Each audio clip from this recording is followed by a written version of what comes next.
Hi. Morning, Appraiser! How may I help you? Look here. Is this package yours? It's not mine. Tagado says it's not his either. Oops. We made fun of Tagido for nothing. Not his. Not mine. Not Sakiri's. Not Adler's. Whose is this? It's taking up a lot of space. Some new antique? I don't think it's part of Hotori's collection. Huh?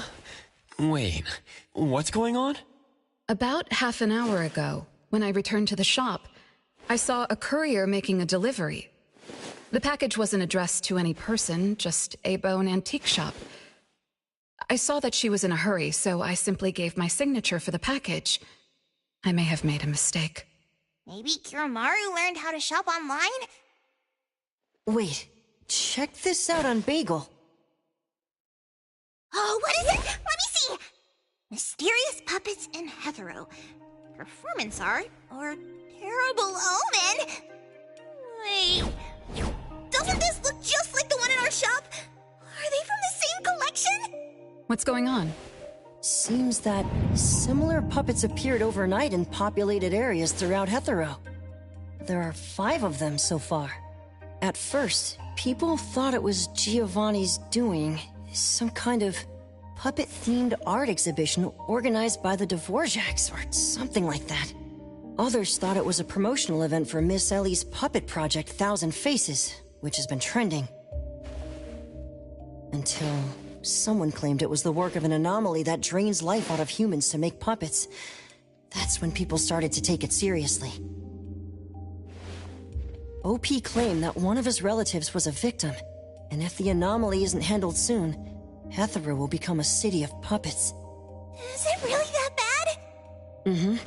Anyway, people are afraid they'll be the next target, and more have been claiming that a certain puppet is someone they know, or even sharing close encounters with the anomaly. BAC has stepped in and urged citizens to exercise judgment, refrain from spreading rumors, and share relevant information to help the investigation. So, the one our shop received is the 6th puppet? Wait, was the puppet still human not long ago? Maybe it's better to get JTF involved. I'll contact the Bureau. Can't even chill this morning. Not all of us can skip beauty sleep and still be beautiful like that woman.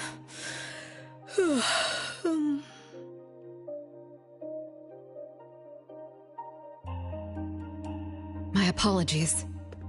It's not your fault, it's someone else. Forget it. So who brought this thing? Take it away, dump it, I don't care. Don't let it mess with the shop's feng shui. We got you covered, boss. JTF will be right here. I don't see you getting excited about bringing customers over, and you're bringing JTF to the shop? You kids better not have stirred up trouble again. Here's what happened. In any case, we'd like you to come to BAC to assist with our investigation. We'll have to leave the shop for a while. What do you think, Hotori? Well, the business of the BAC matters more than ours, so we'll comply. But the BAC will compensate for missed working hours for Precious, Daff, and me. Why am I included? Of course. The BAC will provide reasonable compensation for losses incurred from taking up your time. Boss, I want to come along too. There are no Misties to catch today. The shop isn't closing for the day. Someone needs to handle things until Adler gets back with groceries. Don't blow up the place while I'm gone. All right, you can count on us. Well,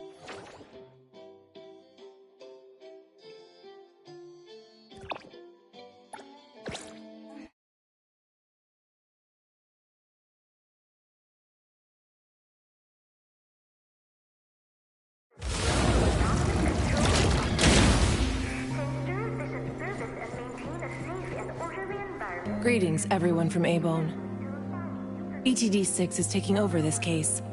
I'll introduce you to the operation lead in a moment.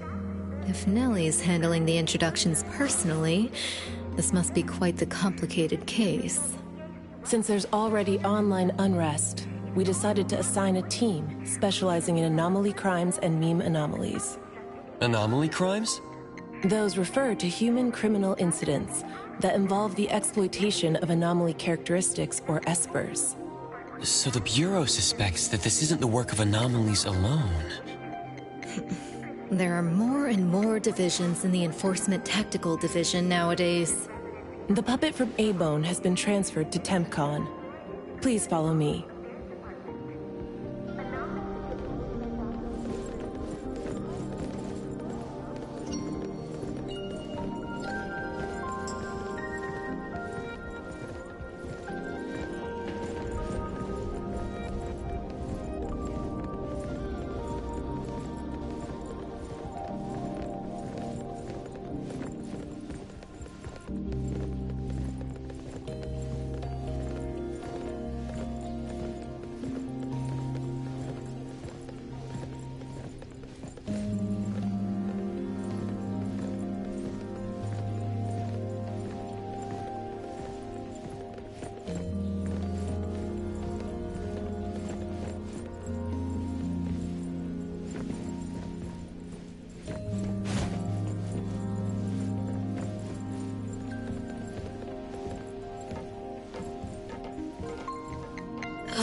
After so many years, the Bureau's shabby elevator is still so slow. Why wouldn't Alphard spend her budget to upgrade it? She hired so many new employees. Indeed, there have been many new hires after you left ETD. This is awkward.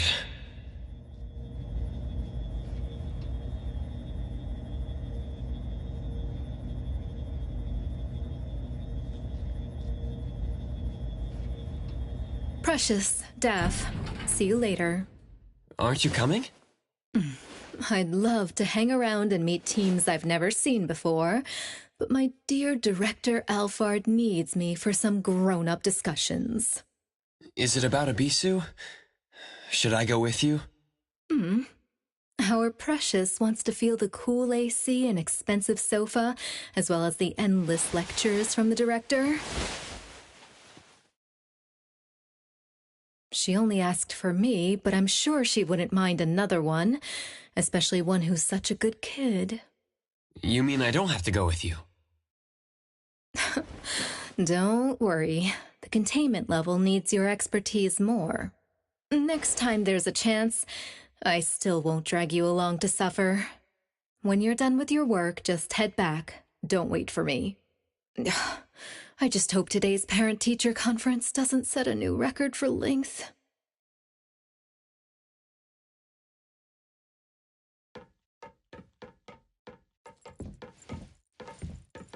When I first came to the Bureau, Mint brought the anomaly to TempCon here, right?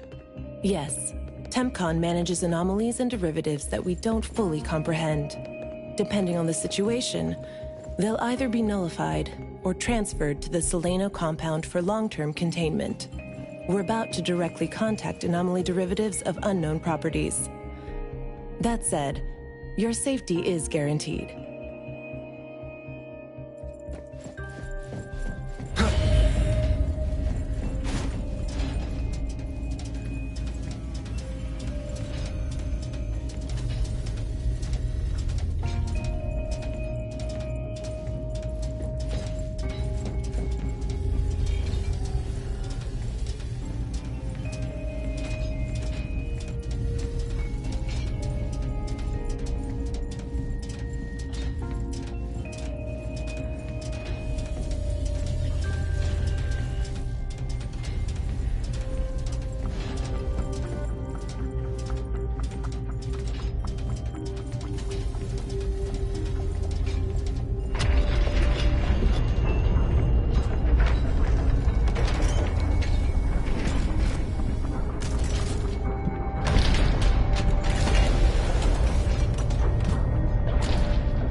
Allow me to introduce our guests.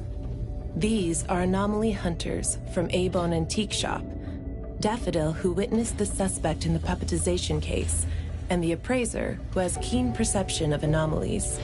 This is Chaos from ETD-6. Hi there. This is Lavinia, an operative from the Egosh Court. We'll be relying on the court's support for intel related to unknown anomalies. Blackbird was unable to attend today's meeting in person, so I'll be covering for her. Greetings to the people of A-Bone. Greetings. Now that everyone's here, let's get started. Who received the package? Tell us what happened. It was around 7:30 in the morning. I saw the delivery person place the package at the shop entrance. She approached me for my signature, saying she was in a hurry for the next delivery. I did not think too much at the time, so I signed and took it into the shop. But looking back now, the whole thing was pretty strange. The package was marked fragile, and the delivery person told me to handle it carefully. But the packaging was flimsy. Do you remember what the delivery person looked like? A young woman, not particularly tall. Short hair, in a Cool Express uniform.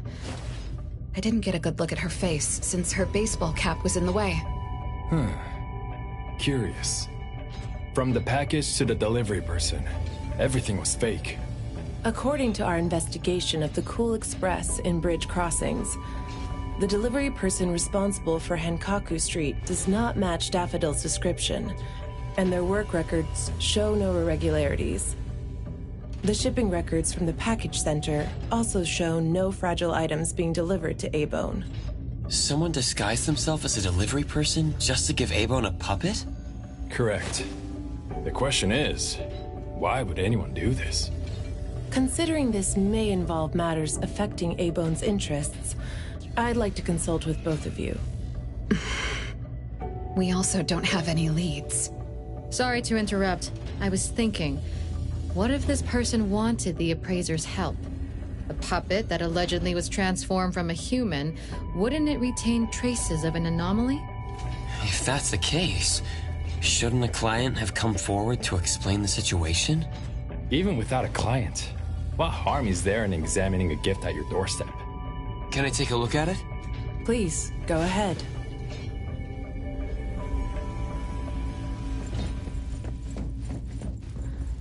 A puppet of a teenage boy who seems energetic.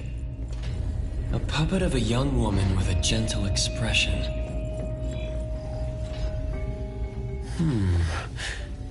The cards in the pocket. The anomaly's aura seems to be coming from these cards. Bella. The red letters are names. And the number 0? All 6 puppets have a similar aura. It should be from the same anomaly, or the same type of anomaly, but it's very faint. I think the puppets should be ordinary puppets. They were simply in proximity to an anomaly. But the black cards in the puppet's clothes. The cards are the derivatives, aren't they? Very likely. So people being attacked and turned into puppets by anomalies is just a rumor. Pretty much what I expected. Who would spread rumors on Bagel to cause panic? Could it be the same person who delivered the puppet to A-Bone? Bingo. You're asking the right questions. My investigation shows that someone hacked a bunch of Bagel accounts and started rumors about people being turned into puppets by anomalies. This is starting to affect the citizens of Hatharrow. Take me, for example. I have a neighbor who never misses her daily dog walks, rain or shine, but she's scared of getting caught by the anomaly and began to ask me to run errands. Who's ever out there watching and laughing at us right now, feel free to pop champagne. In any case, we can conclude that someone is spreading rumors. But I'm afraid clearing this up won't be easy. We can only explain the truth to the public after we contain or nullify this anomaly. And only then can we completely quell the rumors and eliminate their harmful effects. We have 2 important leads. First, the puppet was delivered to A-Bone by a fake delivery person. However, neither of you know anything about her, so we'll have to set that aside. At least we're on the right track. The second lead is that the anomaly can write. In my experience, this is quite rare. I wonder if the Egosh Court has any records of such anomalies. Could you help us interpret it? Unfortunately, we haven't found any matching anomalies in accessible records. If we can determine the identity of the names written on the cards, I may be able to help. I should be able to glimpse at their fate through divination and understand what they've been through. Chaos, consider this. If anyone received a black card from the anomaly, you are welcome to bring them to the witch's house for divination. Understood. If anyone from A-Bone discovers new leads, please contact BAC as soon as you can. We will look out for more leads. Very well, let's adjourn. Thank you very much for your assistance. Who could it be? If only I paid more attention to the delivery person. Daffodil, you couldn't have expected this to happen. A-Bone's safety is my responsibility. This time, I left my guard down. Still, it's good to know that no one was actually turned into a puppet. Looks like Hattori isn't finished yet. Appraiser, if you're tired, you should head back. Let me handle the rest.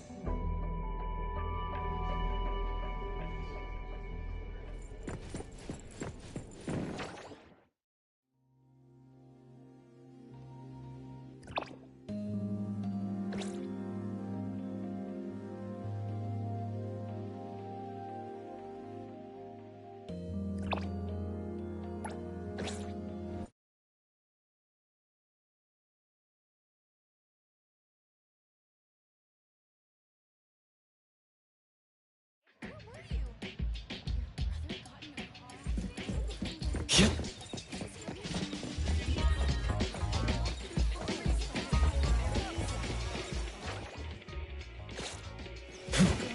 Yep. Yep. Come on.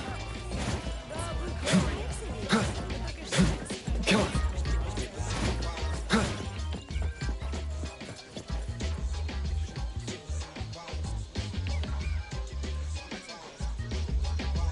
Daffodil, what a surprise! I didn't expect to run into you at the photo studio. I came to pick up some developed photos.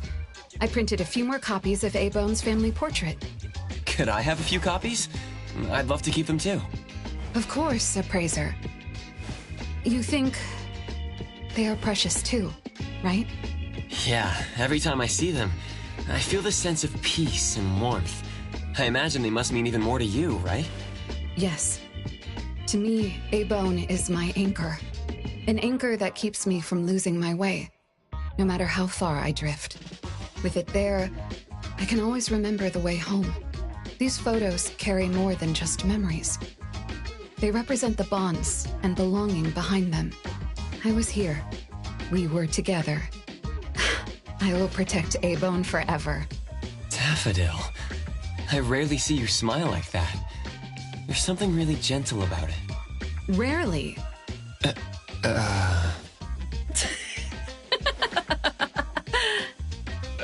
Sorry to keep you waiting.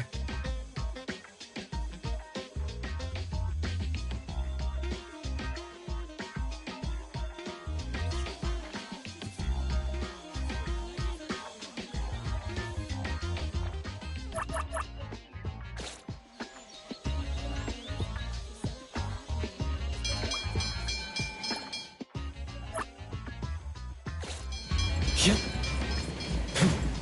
Come on. Yep. Come on. Come on. The wind's just right. Yep. Yep.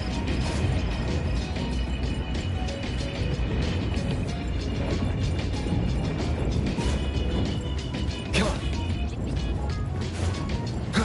Come on.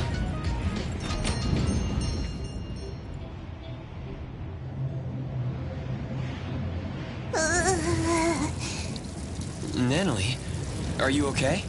One last spot. Alright! Natalie's special training of watering flowers and horse dance complete! Watering flowers in horse dance? I'm learning from my master. Integrate every bit of training into daily life, using the weight of the watering can to increase the training intensity. How's that? Pretty clever, right?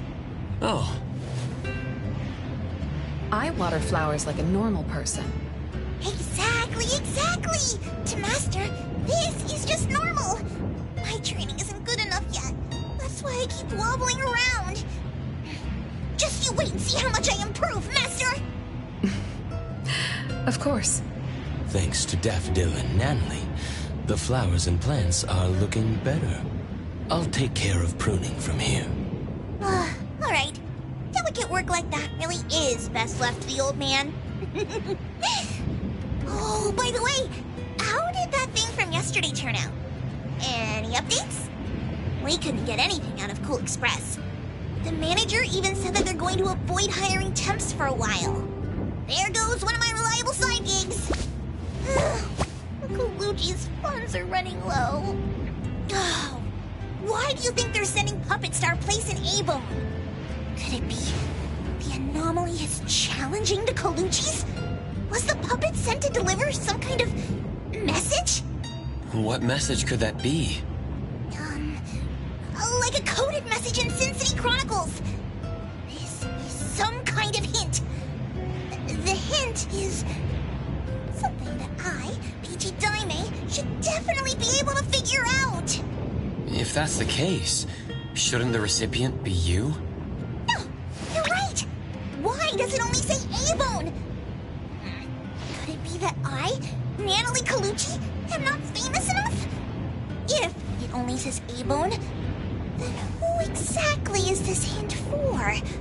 Or could it be meant for all of us? We have a guest. Hello? Is this A-Bone? Are you anomaly hunters? Welcome to A-Bone. You must be here for an anomaly commission. Yes.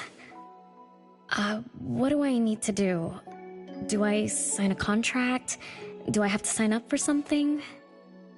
This must be your first time seeking help from anomaly hunters. Don't worry.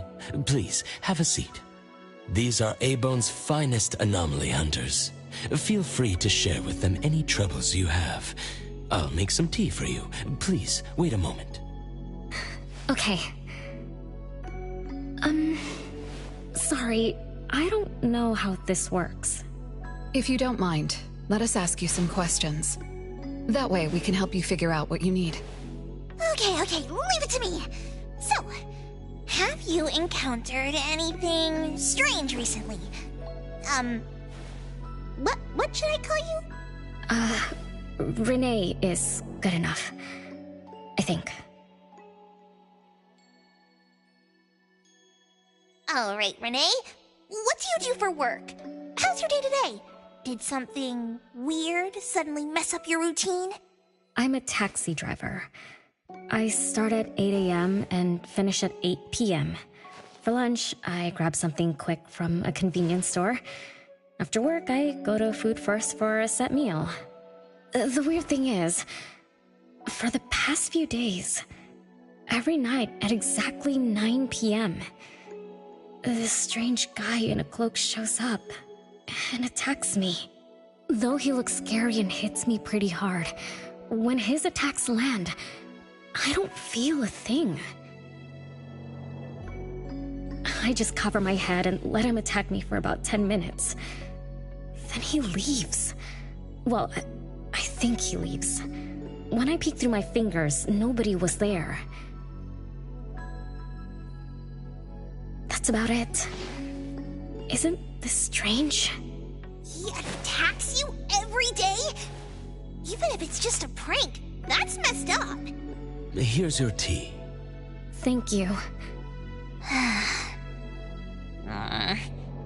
Every night at exactly 9 o'clock?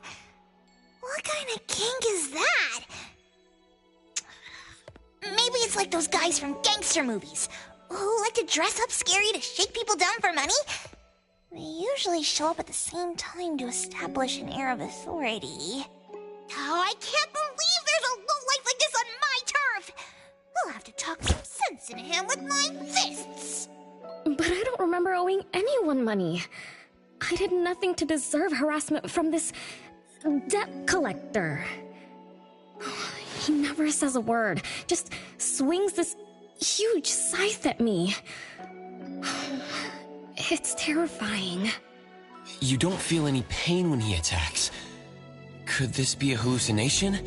Or is this debt collecting some kind of anomaly activity? That makes perfect sense! Yes, it should be an anomaly, just like Fuka said. She told me to look for help at the A-Bone antique shop. Who's Fuka? She's my friend. Well, more like my food buddy. Fuka said, it's definitely an anomaly, and the anomaly hunters from A-Bone antique shop can help me. She recommended her shop? That's a first! Thanks to me, Natalie, the tiger of bridge crossings, Ichi-Daime of the Colucci family! Oh, I've made a name for ourselves. People are finally going out of their way to recommend us! Your friend knows what's going on. What else did she say? I'm not really sure. I just know that she said I should get your help as soon as possible. Are there any other strange things going on besides that? It's hard to say. I don't know. Sorry, I don't have a great memory. I only have vague impressions of most things. How about you go ask Fuka? She also saw the anomaly in the parking lot that day. I think. She seems rather scatterbrained. It'd be good to hear what others have to say. It's almost mealtime. Fuka should be at food first. Shall we? What do you think, Appraiser? Master? This is our first commission of the day. We'll help figure this out and see if there's really an anomaly causing trouble. Let's not disappoint this very tasteful person who recommended us. Let's go take a look. How about you, Master? Huh. Master hasn't worked on a commission with the Appraiser yet. Maybe this is a good time to show you my latest training results! Hattori has no plans to go out today. Rest assured, I'll watch over the shop. Very well. Let's head out. Let's go. It's been a while since I had food first. Oh, I'm craving for their hamburger steaks. Hey, old man, we won't be back for dinner tonight. Take care.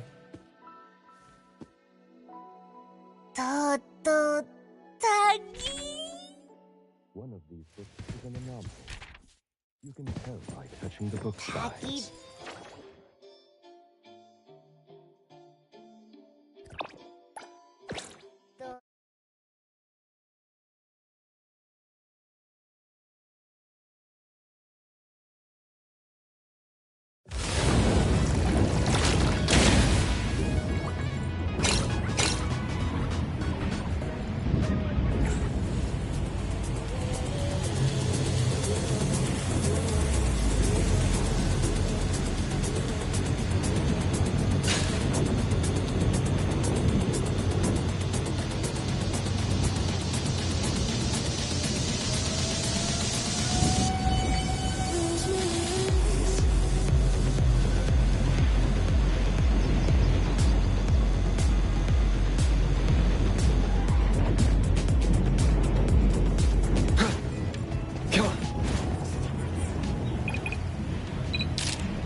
You're later than usual, little Renee. Sorry for keeping you waiting. I'm sorry. I had something to do. No need to apologize. Your matters are more important. Are you anomaly hunters from A-Bone? That's right! The A-Bone detectives are back in action! I am Natalie Colucci, A.J. Daime of the Coluccis from Bridge Crossings! This one is the core of our family, the Appraiser! And this here is... It's been a while, Daffodil. Oh, you already know Master? Your master helped our family solve quite a few troubles in the past. Mother still can't stop talking about Daffodil's moves. Oh, no wonder you recommended us to Renee. Master's commissions always get perfect reviews. Sorry, I don't quite remember. It was probably back when the shop first opened, right? After all, we have monopoly on all anomaly commissions now. Fuka, we'd like to ask about the strange thing happening to Renee. Can you tell us about it? Of course. Let's sit down and talk.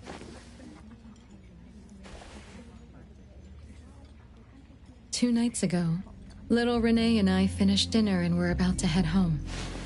She offered to give me a ride, so we walked to the parking lot together. That's when we encountered this cloaked person. Cloaked person? Didn't little Renee tell you about it? The anomaly she saw was a strange figure that looked like someone wearing a cloak. Oh, did I really say that? You little scatterbrain, forgetting what you said again. I'm sorry, No need to apologize. But to be honest, I don't know what this so-called cloaked person actually looks like. You don't know? Weren't you there? I was. Renee was walking me to her car, but halfway there, she suddenly crouched down, trembling all over, looking panicked like she was hiding from someone. I asked her what was wrong, but she couldn't answer. She just kept muttering things like, "Don't hit me." Nobody else was around, let alone anyone hitting her. So you didn't actually see the anomaly attack Renee? Mm-hmm. I did see her curled up on the ground, but I definitely didn't see the cloaked person she described. After about 10 minutes, the kiddo just stood up and asked me to follow her to the car, acting like nothing had happened. Isn't that strange? Are you sure this isn't some hallucination? Like, maybe she ate some weird shroom at dinner or something? I thought she was hallucinating at first, but on the way home, she told me that this weird thing happens every night at 9 p.m. It didn't sound like she was lying. Not a hallucination, only she can see it. Harasses her every night at the same time. With something this bizarre, it's gotta be an anomaly causing trouble. So, any leads yet? Hunters from A-Bone? I see. Can I ask one more question? Of course, Daffodil. When Renee was clearly unwell, why didn't you contact a doctor? That's right. She acts like she's nice, but when her friend was in trouble, she didn't seem to be concerned or help her. Well, I was worried something might be wrong with her, so I told her to go to the hospital. But the girl insisted she was fine. So I just let her be. You also suggested that she should seek help from A-Bone. That's because I later realized Renee must have gotten herself into trouble with some anomaly. So I thought of you. Wouldn't it be better if you experts helped her, instead of having an amateur like me mess around?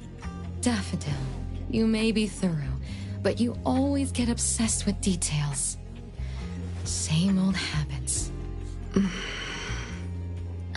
I'm the one who told Fuka that I was okay. Really, I'm fine. It didn't hurt at all. It's just that the anomaly was scary. Thanks to Fuka for explaining everything that happened. I'm not so good at that. I feel like I don't really know what's going on. We've been talking for so long, we almost skipped dinner. I'll buy everyone food tonight. Take a look at the menu. What do you want, Fuka? Same as usual. Spicy chicken cutlet curry rice. I'll have the same. I don't know about the other stuff at this place, but I like the spicy chicken rice, since it doesn't have those gross green peas. What about you, Nunnally and Appraiser? Go ahead and order something you like. We'll gladly take the offer.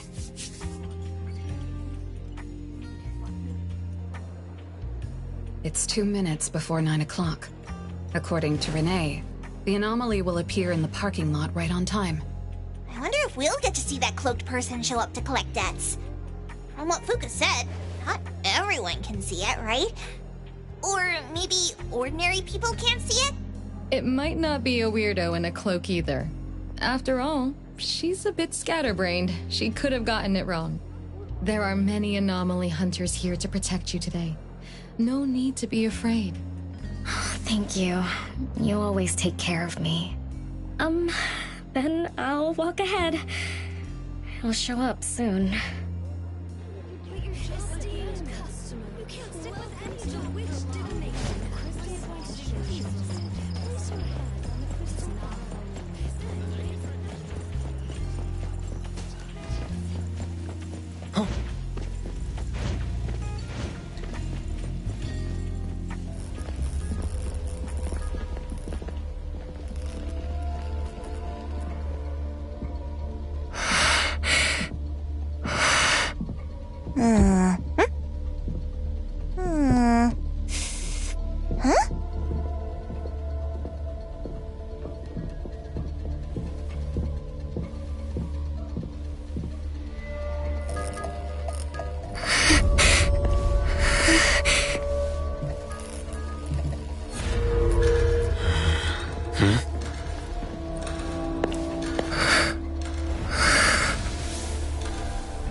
Leave it to me.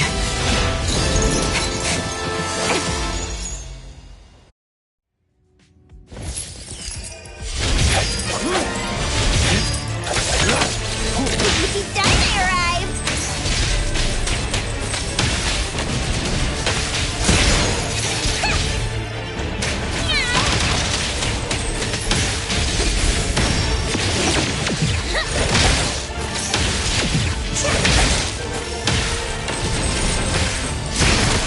You can challenge me?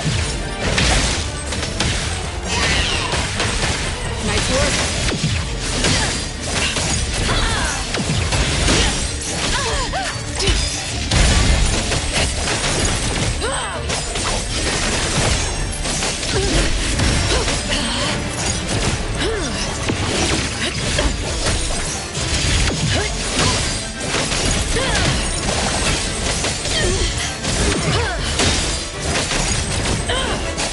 What you see is an illusion. I will see. Let's finish this! It's covered! Everyone, follow my command!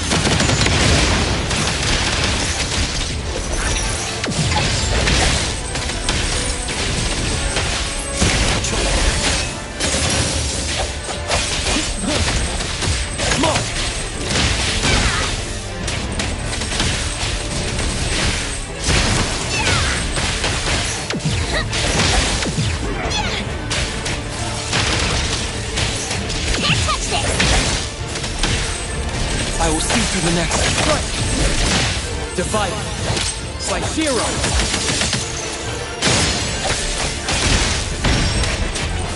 Thunderbolt, it's our turn!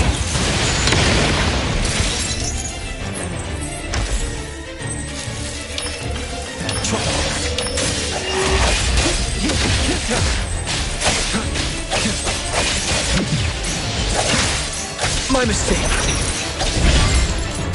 Mark! Nothing covered! Let me down! Just a tickle!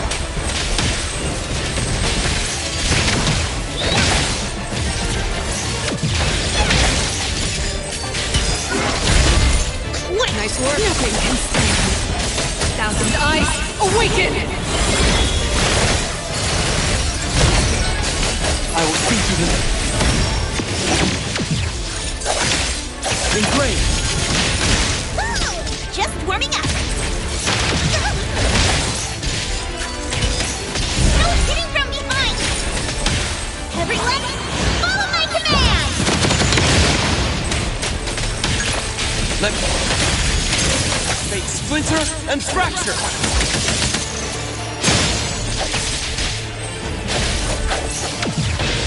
Mark! It's covered!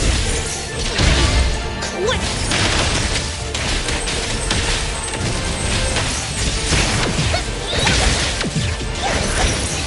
No hitting from me! Trust me! Time for a change!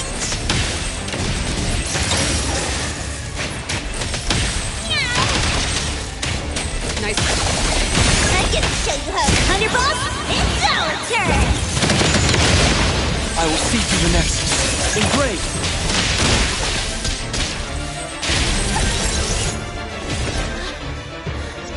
How did it get away? Don't tell me I'm getting rusty! Stay away. Stay away from me! Are you okay? Don't worry, I drove away that debt collector. Everything's okay now. Did the anomaly drop that thing on the floor? Renee. And a series of numbers on the back. Minus 20088. The numbers are different. It's the same type of card the Bureau is looking into. Let me contact Chaos. We meet again. From what I know, you received a commission from Renee to investigate this debt collector anomaly, which attacks her every night at the same time. You fought, then the anomaly left behind the same cards from the baptization case. So you encountered the same anomaly I'm after. Could someone have schemed all these encounters just to involve you? ETD6 lives up to their name. They are true anomaly crime experts. You're right. This doesn't seem to be coincidence. We still don't know who's the mastermind or why they're doing this, but we may have already met her. Fuka, the friend who recommended us to Renee.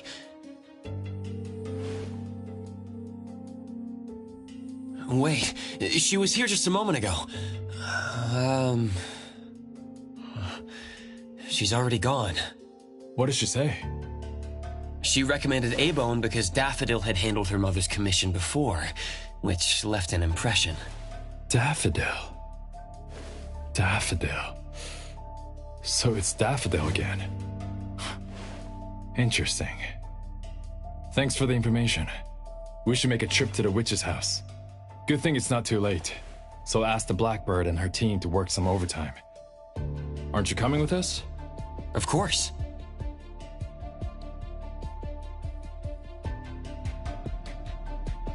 Trust me.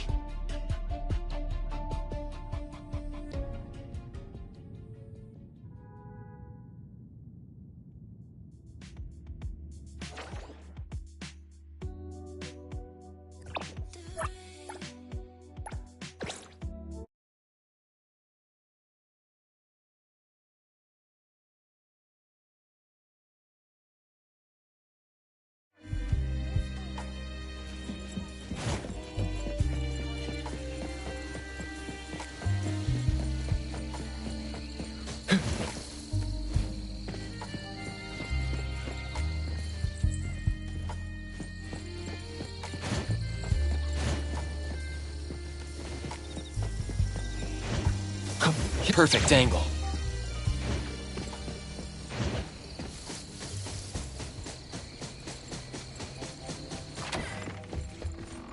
Greetings. Welcome to the witch's house. Hello. Sorry for disturbing you this late. Good evening.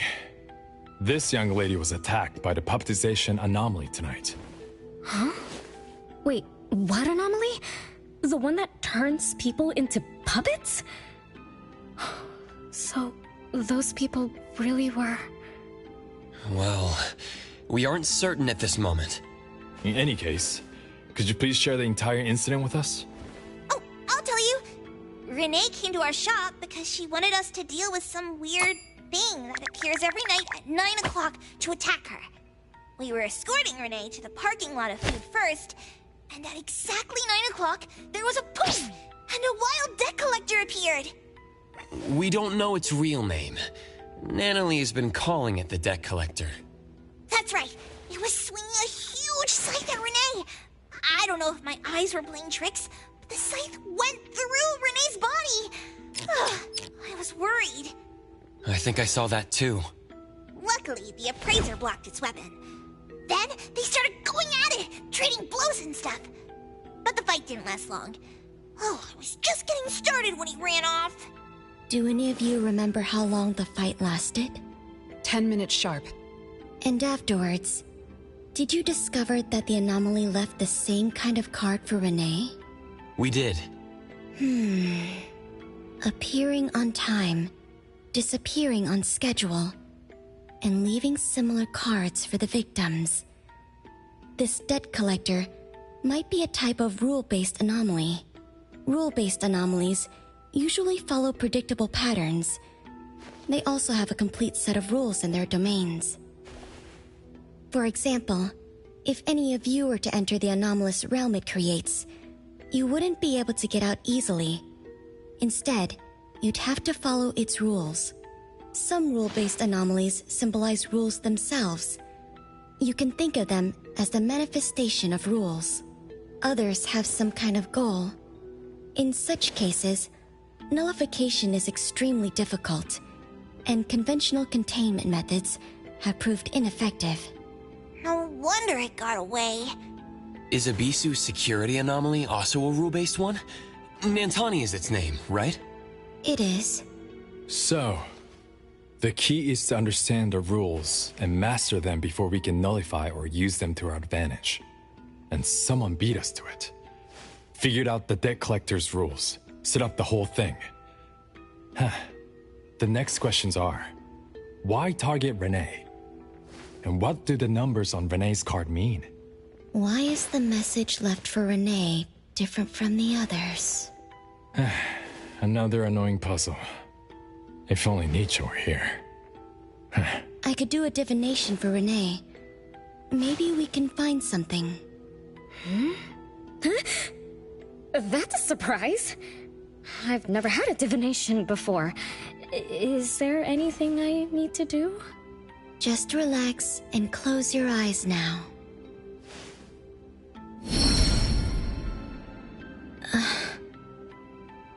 Oh, lost child of fate. Your tomorrow is trapped in blankness. Wait, what? What trap? What blankness? I thought divination is about tomorrow being lucky or a sunny day. Oh.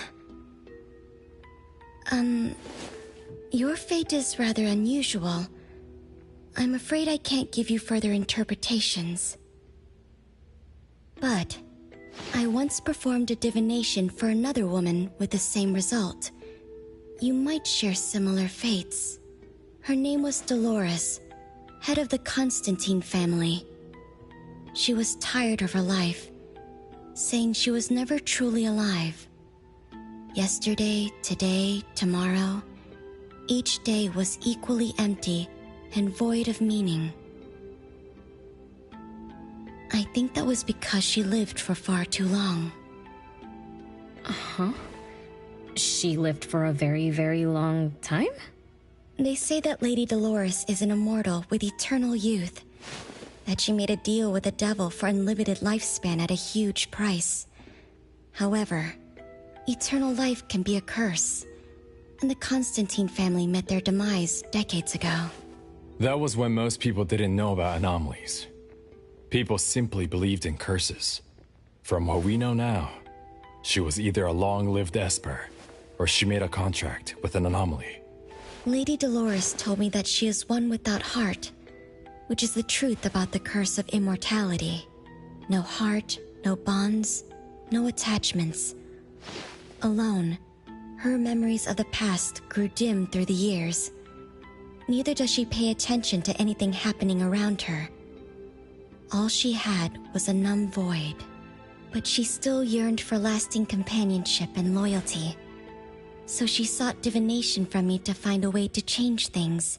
Perhaps because her future extended indefinitely, with no end in sight. All I could see was blankness. Were you able to help her make a change? If I remember correctly, I told her, if you want something, you must first give. I'm not sure if this helped her, but I remember her face when she left. She seemed more at ease. Both that lady's divination and mine resulted in blankness. Maybe that advice applies to me too? It's just a reference. You could see it as a fun story. It's enlightening, but it doesn't help much with the issue at hand. It's getting late. Let's call it a night. Thanks for all your help. Miss, let me escort you home. Okay. Thank you, Chaos. Blackbird, thank you for your time. We'll head back now.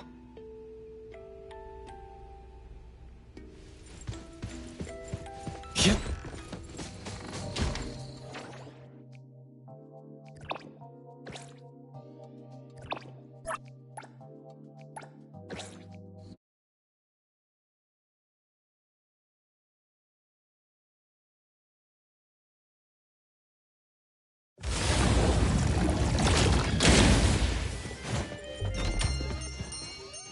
Whoa! It's already so late! Today was a lot of work without a lot of results, huh? A rule-based anomaly, weird messages on a card, then some story from way back. There seem to be a lot of clues, but there isn't a way to connect them together. They must be related. What could be the missing link?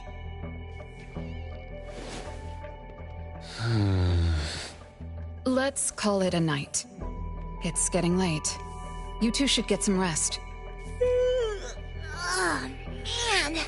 After running around so much today, getting home, relaxing for a bit, and now that Master mentions it, sleepiness just hits you like a truck. Good night, Master. Good night, Appraiser.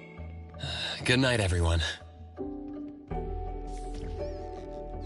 I apologize, but bedtime is going to have to wait. Is there an emergency? The debt collector left me another message. I found this in Renee's mailbox. Isn't this the card from last night? An anomaly is back again? Appraiser, take a look at this. Renee's name and an address? It looks like an ordinary card. Did someone try to copy the card's style? They need to have seen the original to make such a convincing copy. That narrows down our suspects. You mean Fuka, who witnessed our battle with the debt collector last night? And the person who delivered the puppet. Don't you think they're working together? They sent Renee a formal invitation and are waiting for us at the old Constantine family estate. That address belongs to the now defunct Constantine family. Huh? Renee, are you somehow connected to the Constantine family? I knew last night's story was different. I don't know. I don't remember. I'm just a taxi driver who's always been alone. How could I be connected to some strange family? Oh, I'm sorry. I'm not helping. All right. We just have to find someone who has an answer. Let's go. Wait, don't go yet. This is Ebone's commission. Daffodil must come along. Others can join us too. I don't have stupid rules about not getting others involved. Master, the Appraiser, and Natalie Colucci. The mystery of the debt collector is about to be revealed! Hi. How may I help you?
Let's go.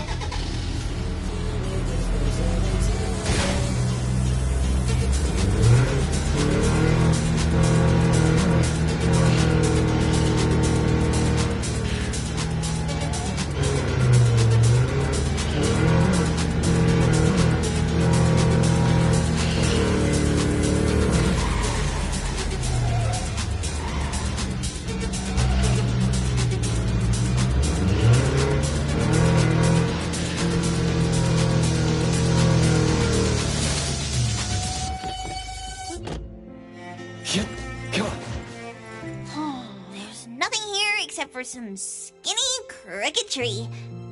How is there nothing else? Was there really a big mansion here before? It's a cherry blossom tree. I didn't notice before, but wow. It's grown so tall already. The branches might be thin, but they're sturdy. Nunnally, do you want to climb it? Me? Climb the tree? Now? Let me see if there's a good angle to climb. It's been a while. I'm not sure if I can do it.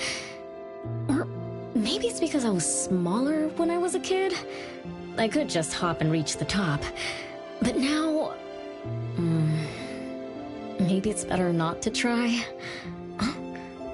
Why are you all looking at me? I'm sorry. My bad. This isn't the time to be fooling around. Let's have a climbing competition after we solve the mystery. Let's get back to the case. Renee said she's been here before, specifically when she was a kid, and that she used to climb this cherry blossom tree. You are connected to this family after all. Did I just tell you all of that? Yep. You said you climbed this tree when you were a kid. When you were a kid. Back then, I climbed all the way to the top of the tree, wanting to pick the prettiest cherry blossom for my sister. But it was so tall, and I was too scared to climb down the same way. Luckily, someone caught me. Huh? Was it my sister? Or Mom?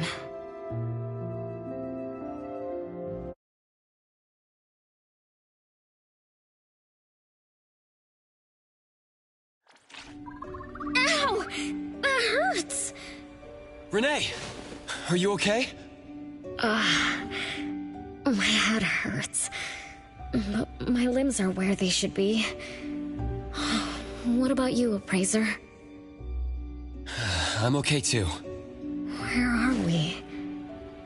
What just happened? I'm not sure, but it looks like we're in an anomalous realm. You remembered climbing the cherry blossom tree as a child. Then we got pulled in. Nanalie and the others aren't here. We might be separated. This is my fault.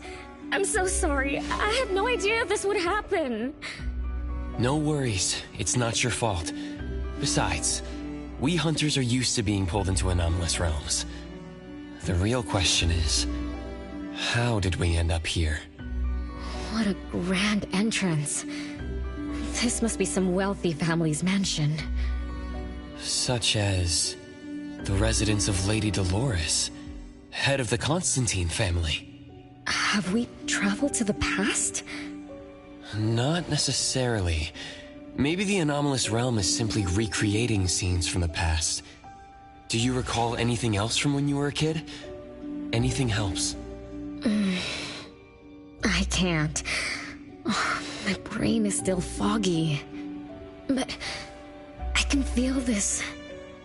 Ever since I got here, I've been having a sense of nostalgia. You must be somehow connected to the family. Whoever brought us here knows that. But didn't the Constantines disappear decades ago? That doesn't match up with my age. You're right. What you just remembered was from when you were little. If you can remember more, maybe we can get closer to the truth. I'll do my best. But how do I do that? Let's look around. Maybe we can find the key to your memories.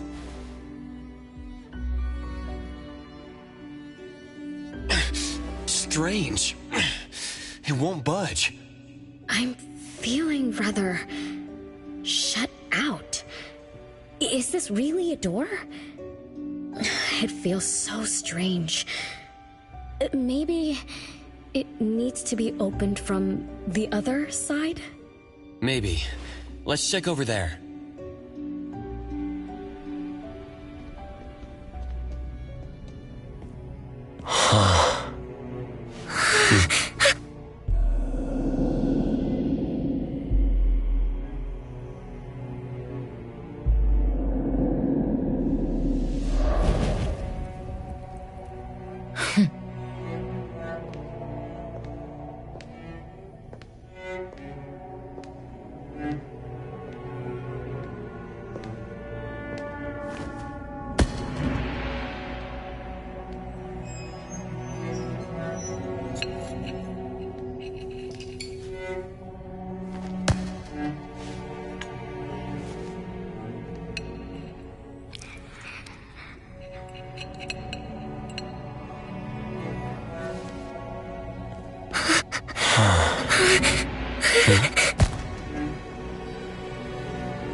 It's you.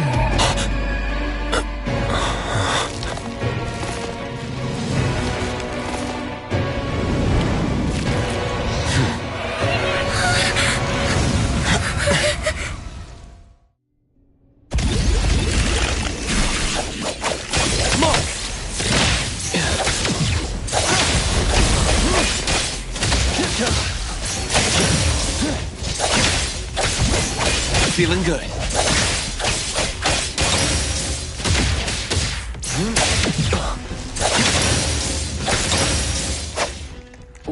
What was that just now? Something from the past?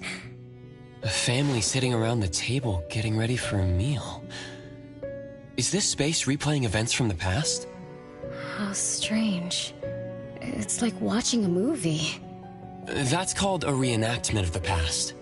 But did I just upset them? They don't seem too happy to see me. Don't worry about that. Anything can happen in an anomalous realm. In fact, hostile anomalies are rather common. Do you have memories of what we just saw? It somehow feels familiar. especially with the person who lit the candle. But, I'm not sure. That lady... If she's from a memory, how could she make eye contact with us who were in the present? Am I just overthinking? 1 o'clock? It's 1 o'clock already? Bell chimes? When the debt collector appeared, it also sounded like this. Could this be related to the rules it follows? Let's go check the entrance hall. Oh, impressive! Classy! Great taste. That's how big families do it. If only the base of the Kalujis were as fancy as this. Well, we could definitely do without the curse. Do you think Renee and the appraiser already went ahead of us? Let's go in to investigate. It's best if we regroup as soon as possible. Whoa! This door is so ancient! It's not going to fall apart if I push it, right? An old, ruined mansion that suddenly appeared, long neglected and unmaintained. Could this be how the Constantine family mansion looks now? The desolation we just saw could be an illusion to hide this place. That makes sense. And then Renee dispelled the illusion. She must be part of this family. In other words, the master of the family returns. An old mansion abandoned for decades. I better be careful. I won't be able to pay for damages if I break anything historical. Yeah, we're inside an anomalous realm. Be careful. Alright then, let's be gentle. Hello there!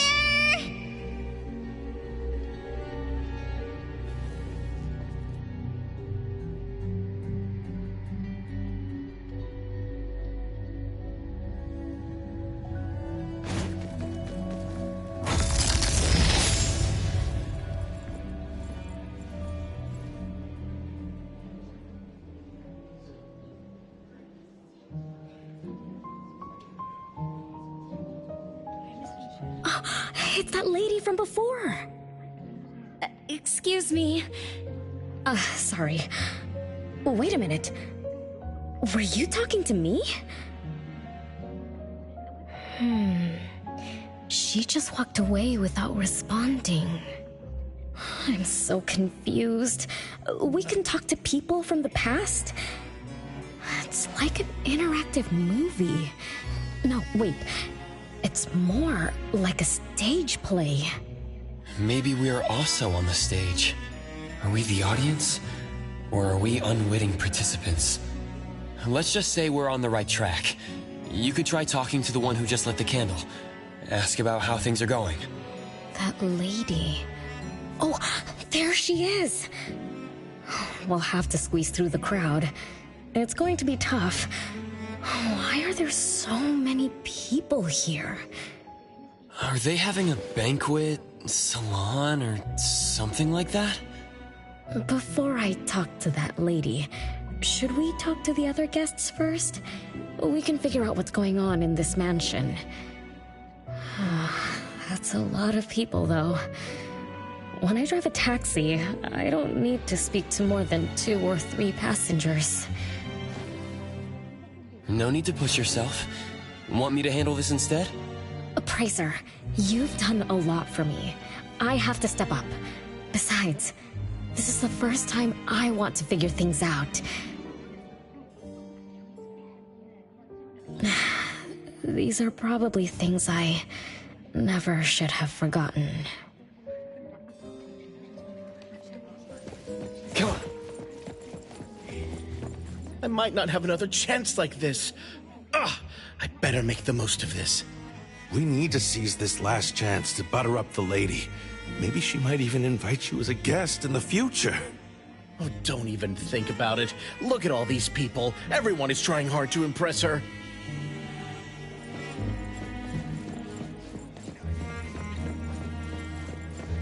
Which family does that young girl with the white hair belong to? How come I've never seen her before? That should be Bella, the eldest daughter of Lady Dolores. She is the organizer of this farewell banquet. Her daughter is already that grown up? She doesn't look that much older than her daughter. Shh, keep it down. You know that woman is cursed. What a shame. I was hoping to introduce my brother to Bella.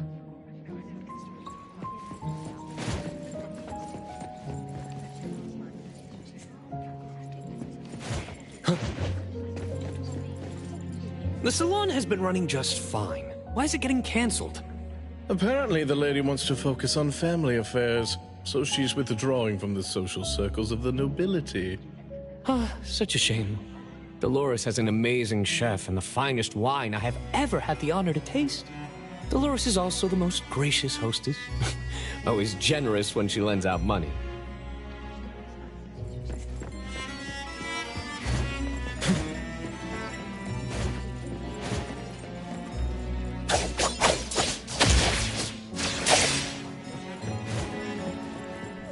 That woman is finally stepping down from the stage. Tut-tut, shamelessly enjoying eternal youth. Just because she had a deal with the devil. Look at this mansion. Look at all these treasures. Who knows how much wealth she's swindled over however long she's been alive. This is my last chance to find her source of immortality. The salon ends at 3 o'clock. Look at what time it is already. What's taking those useless guys so long to make a move? I told you, those so-called exorcists you hired are nothing but frauds. You better give up on your delusions. My brain is getting fried from what the guests are saying. So many conversations. So many faces. So many names. Let me think. Bella. That sounds familiar. Very familiar. Extremely familiar. Oh, that feeling is back again. It's just hearing that name brings up this nostalgia. One of the puppets recovered by the BAC is also called Bella. Can this be a coincidence? What do you think? You said the BAC found cards in the pockets of the puppets, and those cards were similar to the one I got. That means I'm connected to the puppets. By the way, Lady Dolores' daughter, whom we just met, also gave me this feeling of nostalgia. I guess I'm really connected to this strange family. Did you remember something? Could I have been their driver? I'm pretty confident in my driving skills. No? Why don't we find Bella and ask for confirmation? That's a good idea. I want to talk to her, too.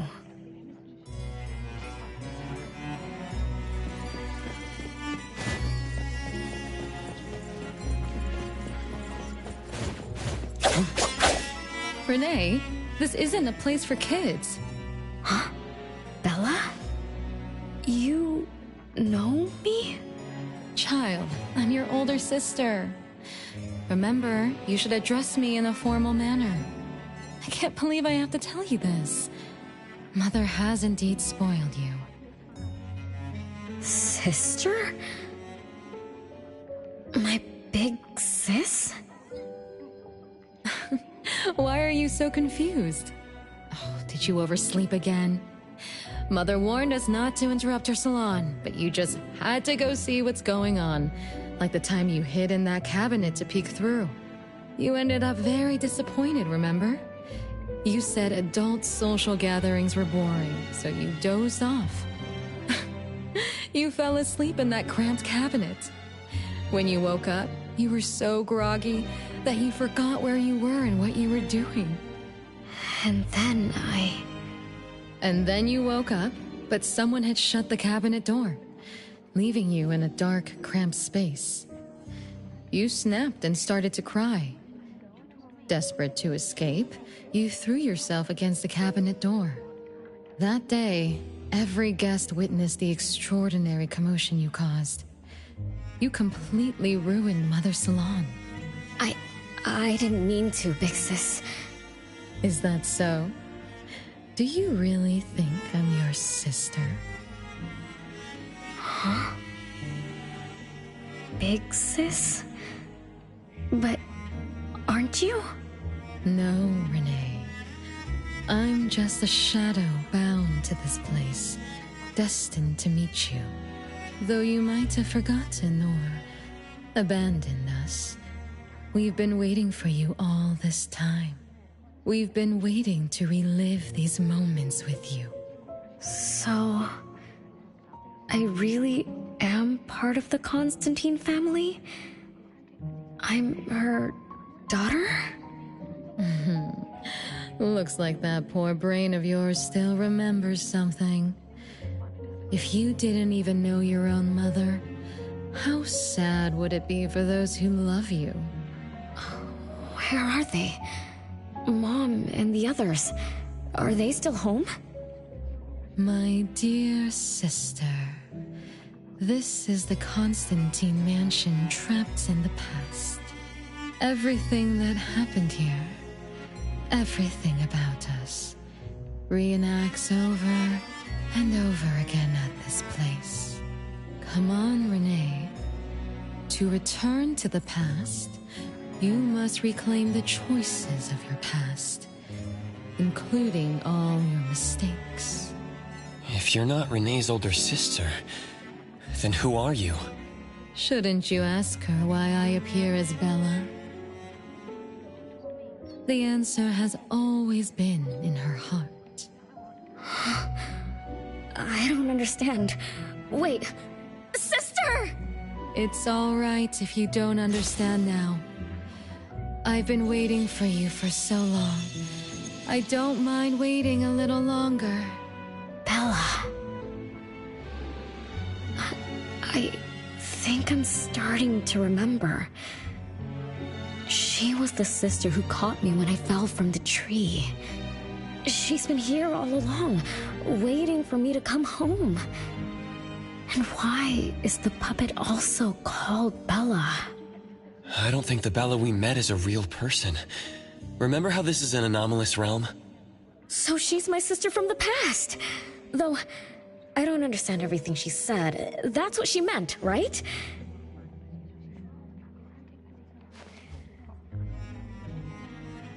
Then, I really am part of this family.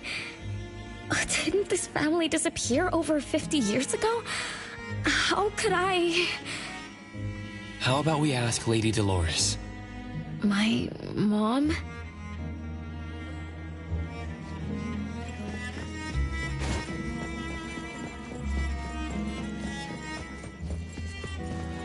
Hello, can I pass through? Excuse me, coming through. Hey, get in line if you want to butter up the missus. Take turns like everyone else. You're not the only ones who need something from her.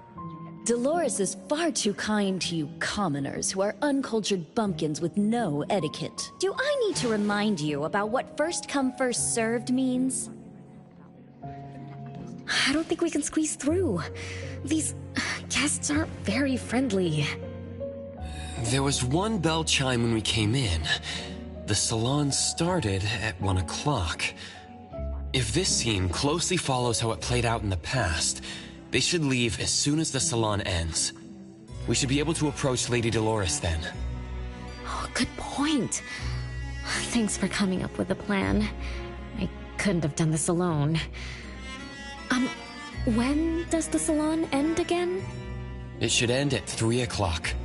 So we wait until the clock chimes 3 times.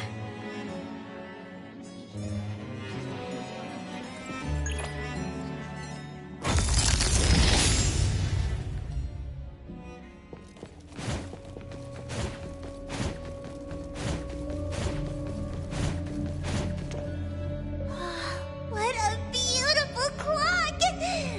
Is this what history feels like? Why is it stuck? Let me fix it. Wait.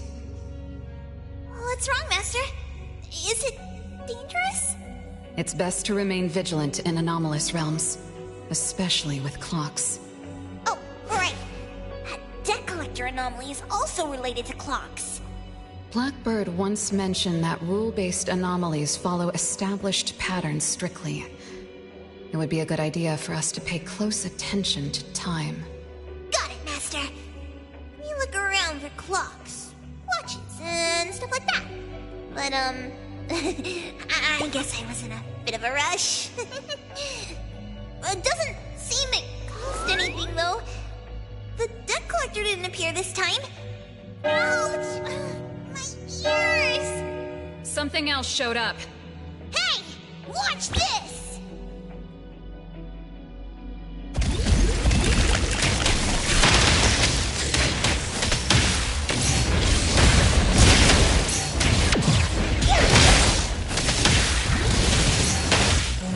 Just warming up. Child's play.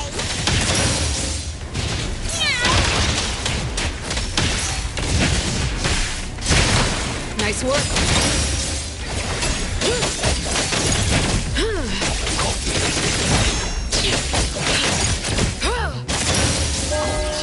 It's 3 o'clock now. The debt collector shows up every night at 9 o'clock to attack Renee. Until then, let's try to figure out what rules the debt collector follows.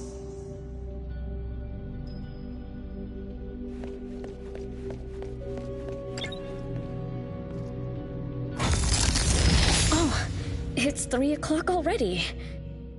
As you expected, all of Lady Dolores' guests have left. Whew, I'm going to see Lady Dolores now. Take it easy. Don't be so nervous. I'm here with you.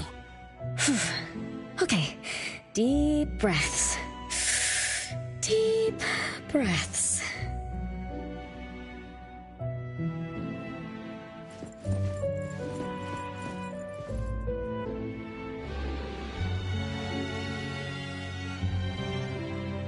Come on.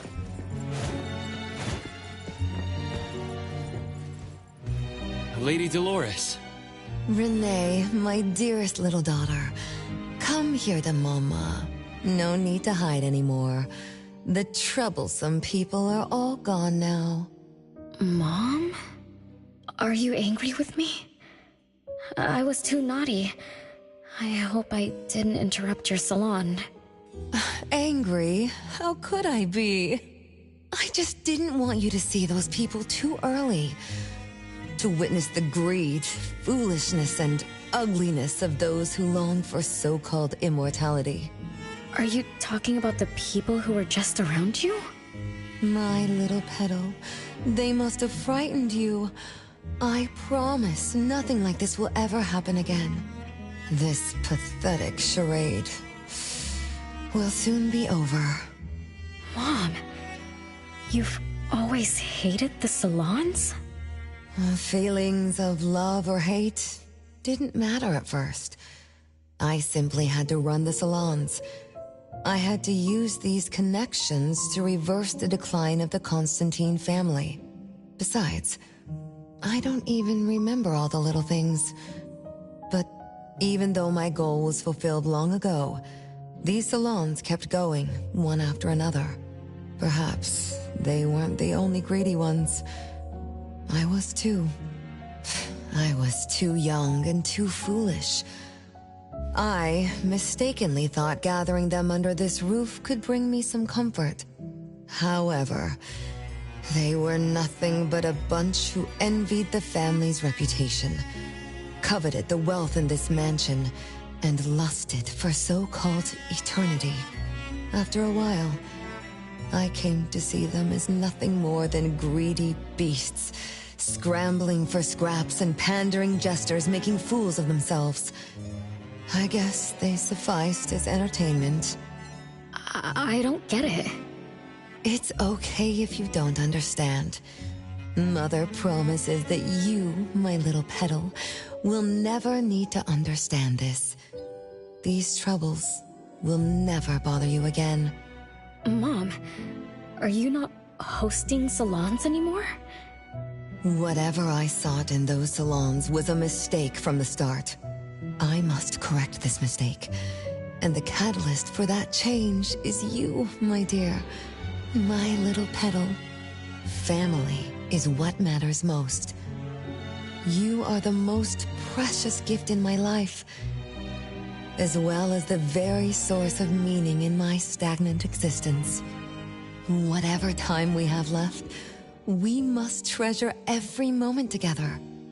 From now on, as long as I'm with you, as long as our family lives together in harmony, a moment of happiness with family is worth more than an eternity in solitude, even if it's just for a brief moment. Mom, wait! Little Renee, what would you choose between an eternity in solitude or a moment of happiness? Pixis! You appeared out of nowhere. That was spooky. Wait. What did Mom mean? And the rumors about the family. Is Mom cursed with eternal life? But how can eternal life be a curse? Isn't it great to live forever? So that's your answer. Well, having something is better than having nothing, and having more is better than having less. Right? Like, if you have endless time, couldn't you do as many things as you wanted? If I had eternal life, I wouldn't know what I wanted. And I wouldn't know what I could do. I wouldn't even remember what I've ever done. Is this my life right now? All this time, what have I been living for?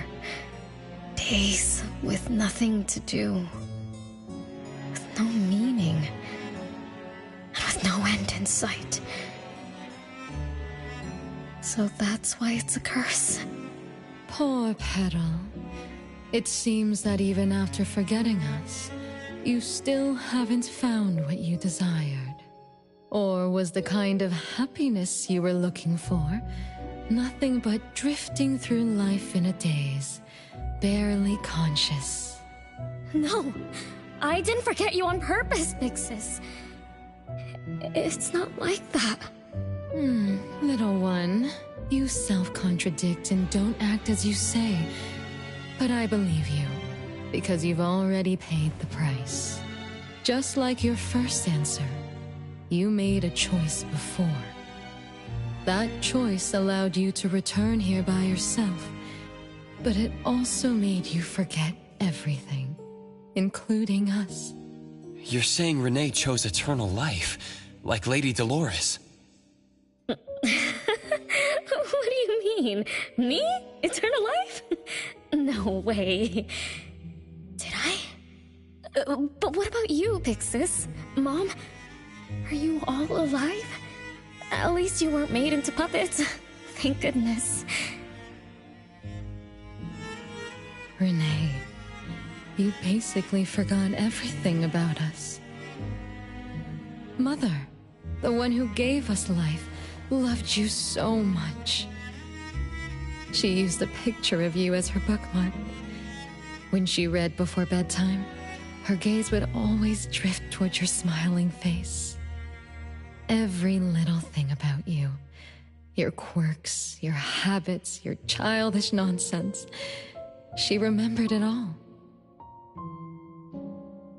You were the only one she had in her eyes and in her heart, as if the rest of us didn't even exist.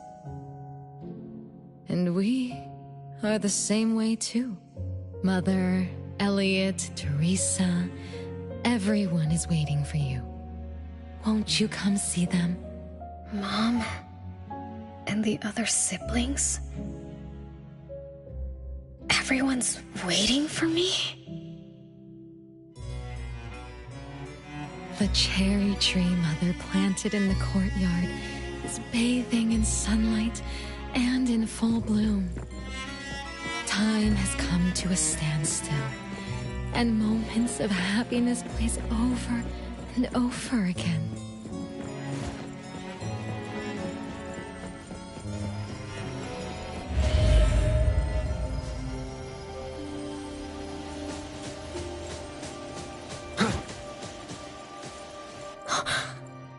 It's the same tree from before. The cherry blossoms. Oh, they're so pretty. Back then, when I was looking up at this tree, I suddenly wanted to pick the most beautiful branch for Big Sis.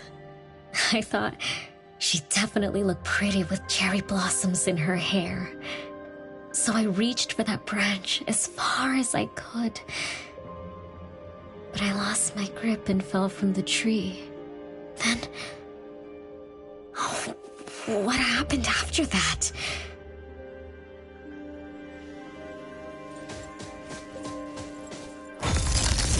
This is the crooked tree we saw when we first got here. The flowers have withered. Just like the fate of the Dolores family. Be careful. Looks like we're not the only ones here for the flowers.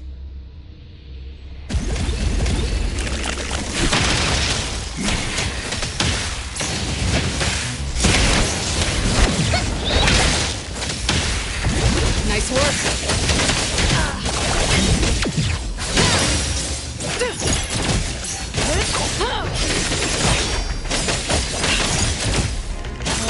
I get to take hugs.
We've been waiting for you for a long time, Renee.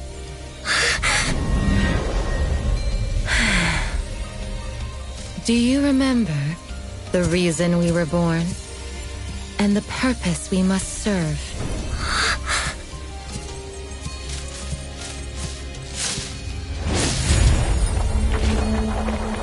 All excitement will eventually fade to nothing. Mother has long grown tired and numb to it all. After enduring long and lonely times, a wish began brewing in her heart. We thus awoke to the blazing call of Mother's heart and came to her side. We swore with our very existence that Mother would never be alone again.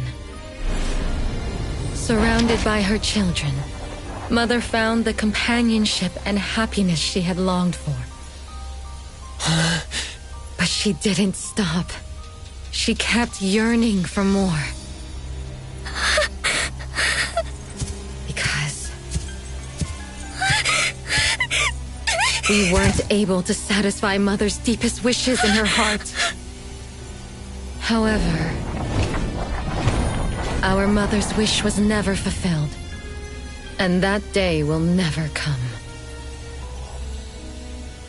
The last child to wake up, the most beloved of all, brought nothing to Mother and this family but curses, betrayal, and destruction.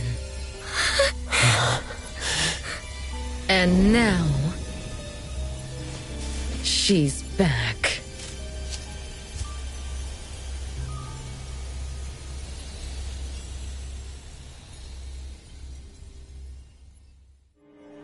Do you remember?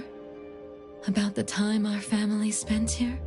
From the very beginning, we were just wooden puppets sleeping in Mother's box. We opened our eyes in response to her deepest wishes. We answered her calling from the depths of her heart. Teresa, Elliot, Yvette. One by one, the children woke up and gave everything they got to put a smile on Mother's face. Those names are the same as the puppets found by the Bureau. This was Mother's miracle. She gave life to the wooden bodies of her puppet children. All of us shared Mother's gift of eternity. In return, we brought her laughter and companionship. The happy times seemed to last forever, but Mother still felt lonely. She was still yearning for more. As long as Mother's wish remained unfulfilled, more children would continue to come to her side. And you, little Renee, are the last child to receive her favor, and the one she treasures most. So, we used to be puppets, and I woke up because of Mom's magic. That must be the Esper ability of Lady Dolores. Our existence, our calling, and our purpose. Everything was dedicated to Mother.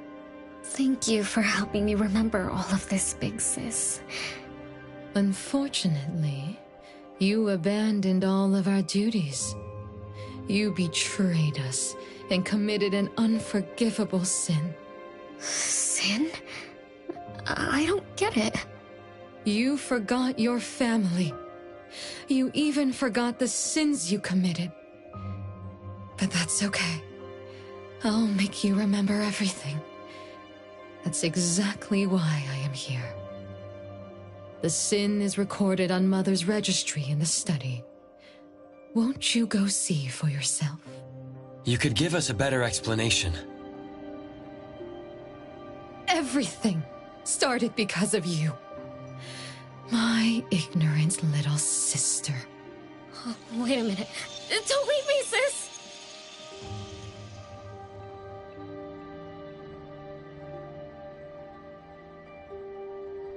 Renee, you're remembering something, right? Just like what Bella said, we're all puppets that woke up in response to Mom's wishes. We exist to keep Mom company. I remember many, many things now. I had tea with my siblings. We also played hide and seek at home.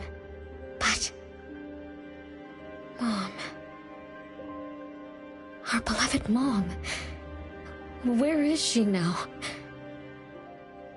Why am I the only one alive by myself? Where did they all go? We'll have to check the study.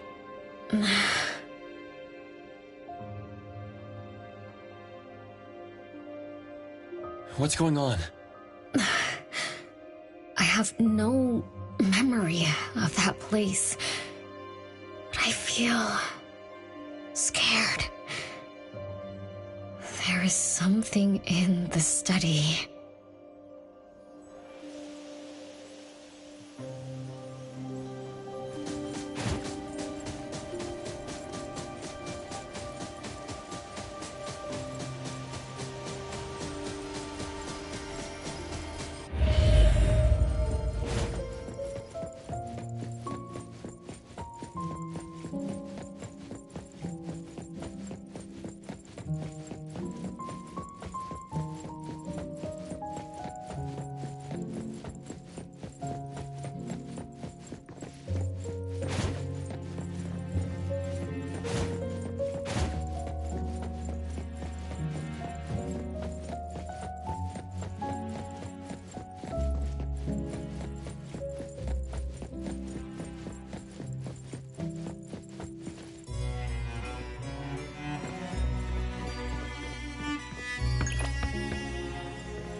Ichi Daime. This is the only locked room in the whole place. I smell secrets. Do not let your guard down. Be careful. Yes, Master! Another grandfather clock? Ugh, either Lady Dolores is a clock nerd or this anomalous realm is related to the concept of time. Something feels off. Let me look closer. Wait, Nanalie. It's the anomaly that attacked Renee.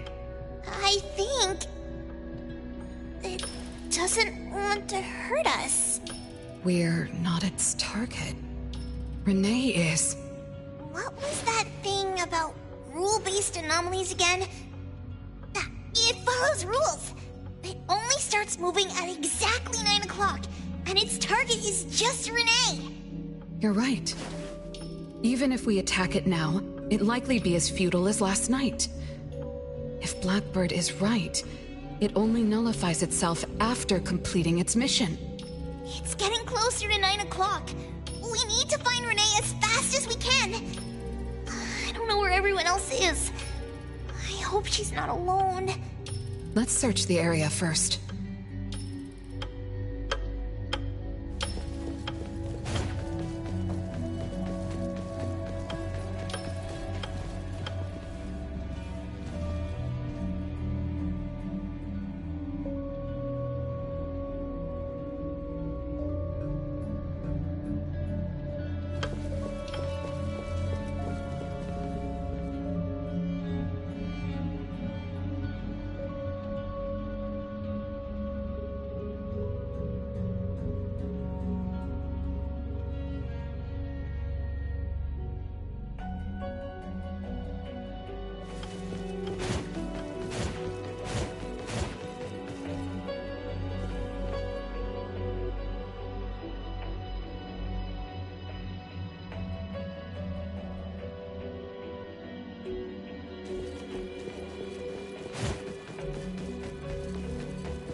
With so many siblings around, the house must be crowded, right? I wonder what it's like, playing and messing around with them every day. Master, do you have any siblings? Yes, and no. I did once live in a garden with many sisters, but none of us were related by blood. Huh? If you're not related at all, why did you have to live together? Mother collected beautiful flowers as she saw fit. Of course, she was also a woman with no blood relation to any of us. That's so weird. Well, but isn't that not too different from the Constantine family? There are some similarities, but knowing the Constantines, I find it somewhat ironic that our mother and Dolores are complete opposites. I can sense Lady Dolores' sincere feelings as she cared for her children. Though they are puppets, she treated them as real children. In contrast, the other mother simply manipulated the children she collected into decorative pieces for her own fancy. Master, I don't know what was going on, but I'm glad that you got out of the garden. I think so too.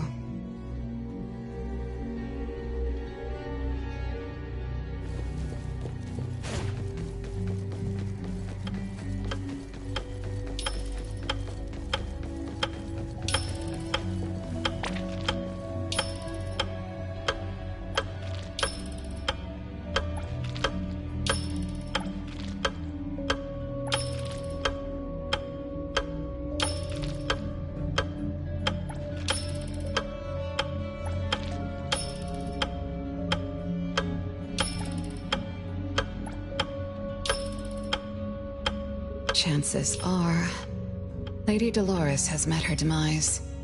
Only Renee's number is different. We won't let it turn into 0. curse of eternal life, a fallen family, a blank tomorrow. Hints about time are all over the place. Could the numbers represent lifespan? Huh? Let's see. 20,000 days is roughly 50 years. Blackbird also said that the family was gone for about half a century. Wait, does this mean 50 years ago? Renee should have... Based on this line of thought, she should have withered along with the family. But for some reason, Renee still exists in this world. So as the days go by, she's just... racking up life debt? If the debt collector abides by the laws of nature, then I believe you're right. All creatures abide by the laws of nature. Birth, aging, sickness, and death. Those who defy them must pay a price. Even espers with near infinite lifespans pay a price when they gain their abilities. Renee, what price did you have to pay? Why did your life freeze 50 years ago, instead of reach its end? The debt collector must be hunting you because the laws of nature require your removal. So the puppets at the Bureau, they were Renee's family? Removed by the debt collector? Master, what should we do? Renee's commission. A-Bone accepted the commission. There's no reason to break our contract. I'll do my best.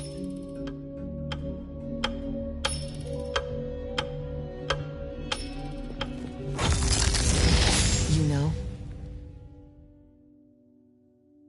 Yes, Mother. Even though you never allowed us to enter the study and never let us touch the registry, I understand. All the siblings, except for Renee, can hear the approaching footsteps of death. Each day we spend with you brings us one day closer to the end. Each day we dispel your solitude takes away another day from us. Isn't that so? It shouldn't be like this. As your creations, we are willing to warm your empty heart forever and bring you to the happiness you long for until you no longer need us. But she ruined all of this. When she was born, that cursed registry appeared in our home. Our names were written on its pages, and with them, numbers marking our precious days remaining in the world, slipping away with each sunrise. When Renee was born along with the curse, we realized the countdown began to tick steadily, and we knew all too well that our magic will fade away. There aren't many remaining days for us to serve you. In our final moments, we want to do everything we can to make you happy. But Mother, we don't understand. Why are your eyes solely fixed on Renee? Teresa planted exotic flowers. Elliot made sweets to your taste. Yvette designed and tailored clothes. We gave it all to win a smile from you. Yet what we receive is but a blind eye. Renee is the worst of us all. Always noisy, endlessly crying, habitually screaming, and forever demanding of your attention like any other selfish child. Is that how that child expresses affection? Or do you find love or joy in her tantrums? We don't understand, but we do know one thing. That selfish child never loved her older siblings, despite all the care we gave her. Does she even see herself as part of the family? Or perhaps, being as cursed as she is, her only purpose is to destroy us.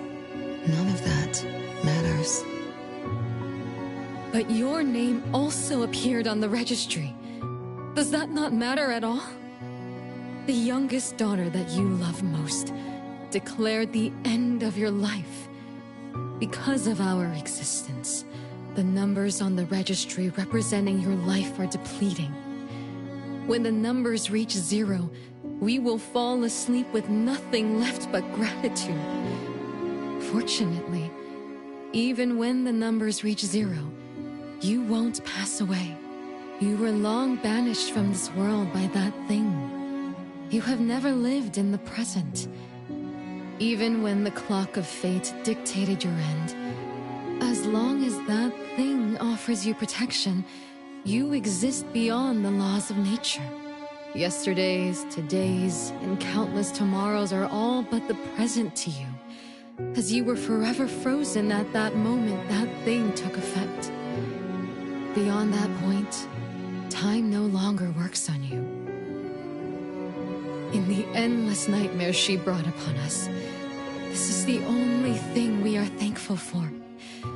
The malicious curse will never harm you. But even so, I won't forgive that child. Ever. Bella, managing family affairs has drained you. I'm tired too. Doesn't someone need to spend time with that child later?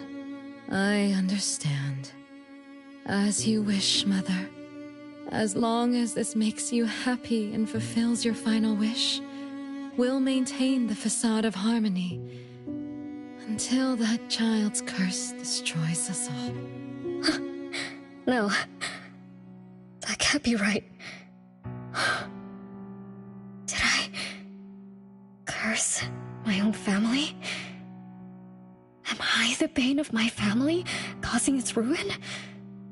Did I steal Mom's love away from the other siblings? Did I even take away their lives? Look at you, denying that you ruined everything. Exactly like before. It shouldn't be like this. You're right, sis. Why me? I love you all from the bottom of my heart. Do you all hate me? If that's true, why were you waiting under the tree to catch me? Love-hate relations in this family are more complicated than you can imagine. But no matter how much you doubt it, you can't deny that everyone here has done so much for you. Teresa prepared gardening tools and took you to plant Mother's favorite flowers to surprise her. But what did you do? You barely scooped some dirt before rushing to Mother for praise. When Mother saw the cuts on your hands from fooling around, she scolded Teresa for giving you hard work. You ran around Elliot each day, saying you desperately wanted to grow as tall as he was. So he managed your diet and made sure you drank milk. But you, just because he worried you'd get cavities and hid the candy jar on a high shelf, you complained to Mother that your brother was giving you a harsh diet. Every time you fell and tore your clothes, someone would mend them meticulously. Nevertheless, you always ignored their efforts and pestered Mother for new clothes. Mother's wish was to have a harmonious family. We were all trying to fulfill that wish, trying not to ruin anything. It would have been so much easier to pretend and spoil you the way Mother did. We could have created the harmonious family Mother wanted, even if it was just a facade.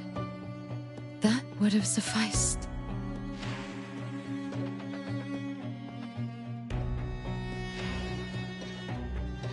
But we couldn't.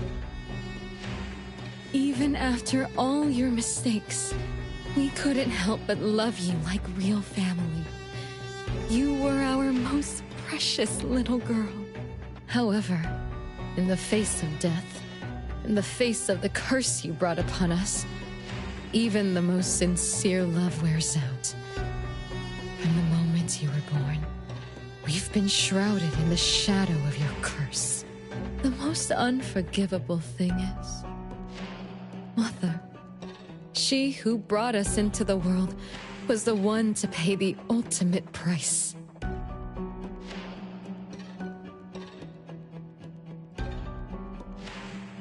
Look, it's playtime again. Your favorite game of hide and seek. You were always the worst at hiding. Anyone could find you easily. You were bad at hiding, but worse when you were it. Once, you turned the house upside down and still couldn't find anyone. I remember. It was getting late, but the house was so quiet, so empty.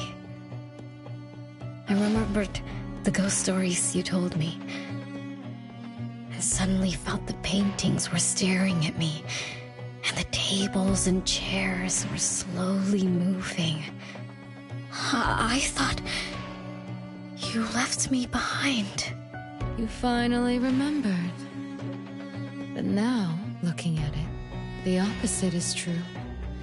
You're the one who abandoned us. When you started wailing that day, we came out of our hiding places. Do you remember what we told you? We are a family, and we'll always be together. That's right. Good girl. Time is up for hide and seek. Once again, you're all alone. Come find us. I'll be... it? This time, you have to find all of us. We'll be waiting for you.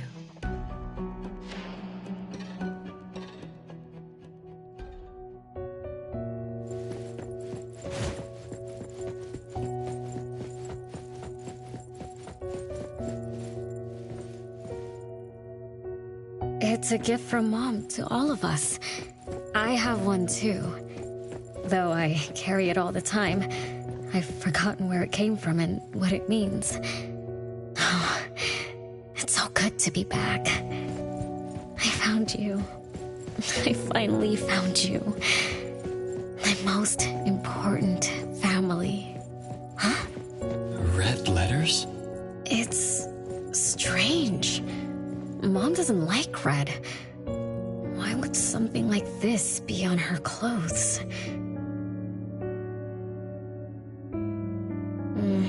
I'm still bothered by those red letters. Aren't they the first letters of names? If they are names, they do match with the voices we heard earlier. But that bright red... it's like a warning. I don't think Mom did this.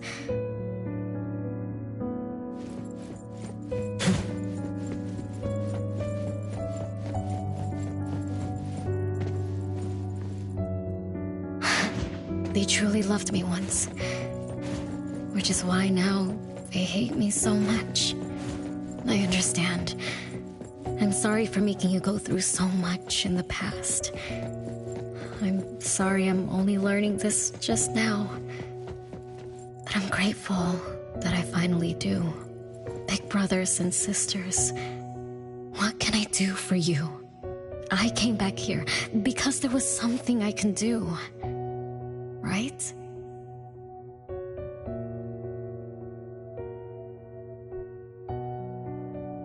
No one found me? Yay! I'm about to win! I already told you I'd win this time. No one will think Renee is hiding here. It's Renee's secret hideout. What's that? Me? I thought we were it, so we can find my siblings. But why is my childhood self here? Back then, who was actually it? Was it Mom? Wait a second. Are we really seeing the past? I think so. I do remember something like that happened when I was a kid, but I only remembered part of it. What we saw should be the whole thing. Are you really sure this is the whole thing? At least, that really happened? Every small thing I remember confirms that they were real.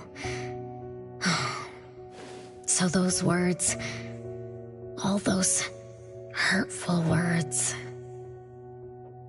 they were real too. Is that right? Something doesn't add up. Please, follow me.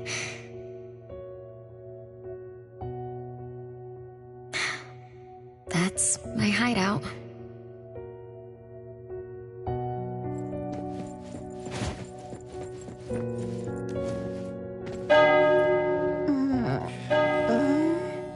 Oh, you found me. Am I the last one to be found?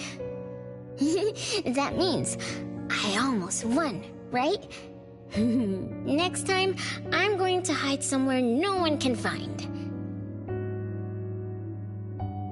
Oh, are we going to eat soon? Remember to wash your hands before eating.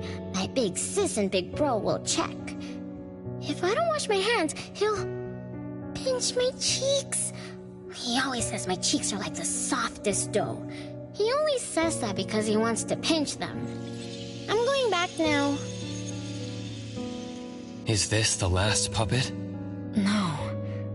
The last one is here. Look, another letter. R. I've always carried this puppet around. Why is there a red letter etched to it too? It must mean... You finally arrived, Renee. Yes. Big sis, I'm back. But you still don't understand. All you did was watch a replay of how our family met our demise. You must have enjoyed how we cursed ones relive our miseries day after day. No, Big Sis, that's not true. The audience, forgetting they were part of the play, denies their sins. As if forgetting would make it all go away.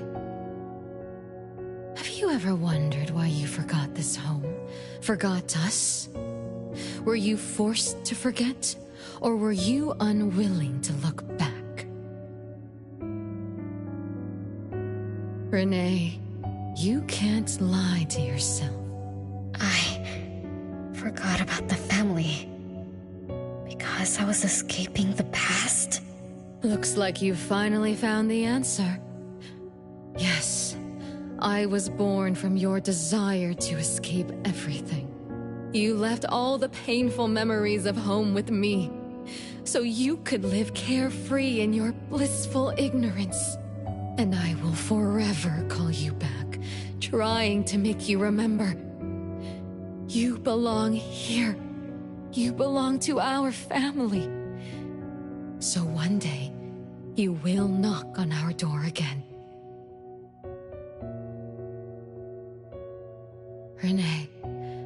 Renee, what feelings do you carry as you come home?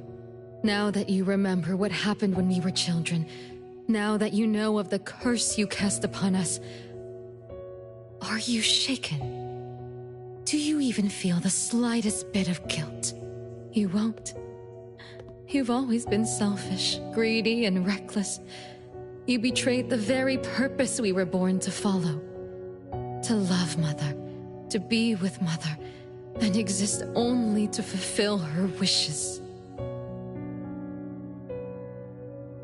I'm so sorry. I'm so sorry. You shouldn't apologize to me. Have you ever thought about our mother? Our mother who exists outside the flow of time? What could be her ultimate fate? Mom? What happened to Mom? She gave you everything. All her love, all her life, and that thing. Her eternal present, which would have sustained Mother's immortality.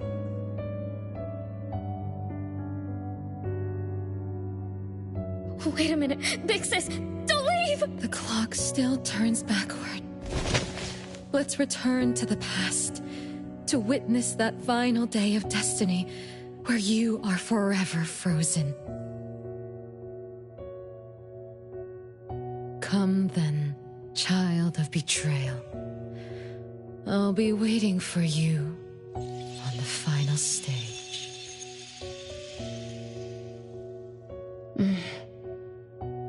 Yes.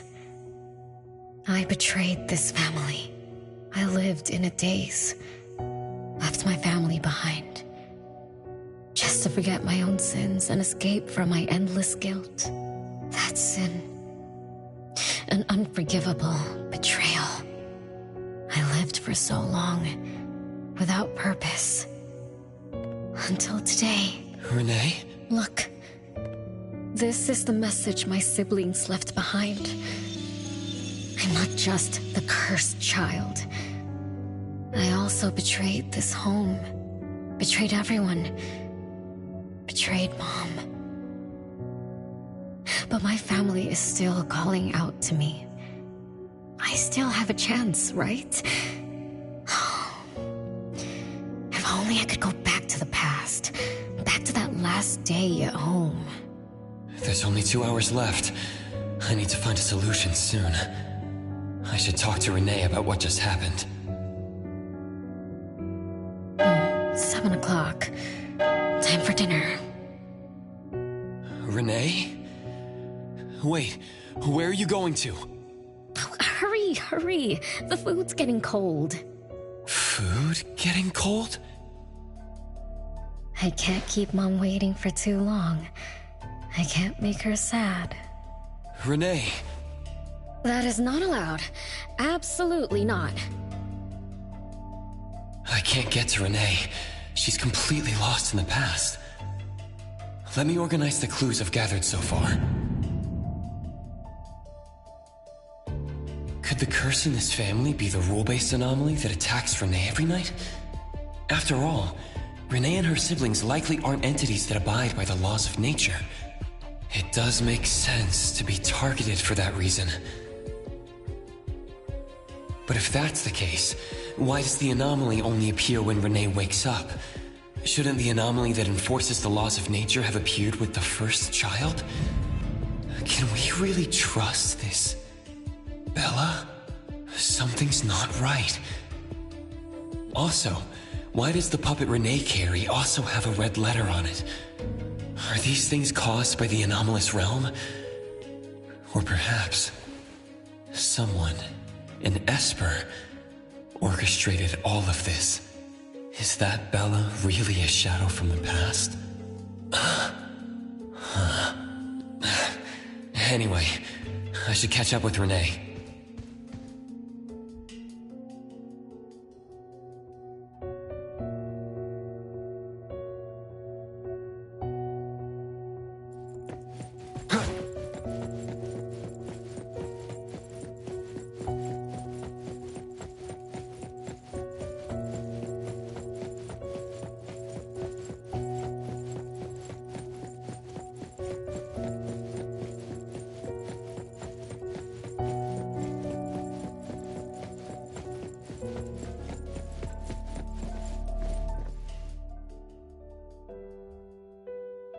What's wrong, Renee?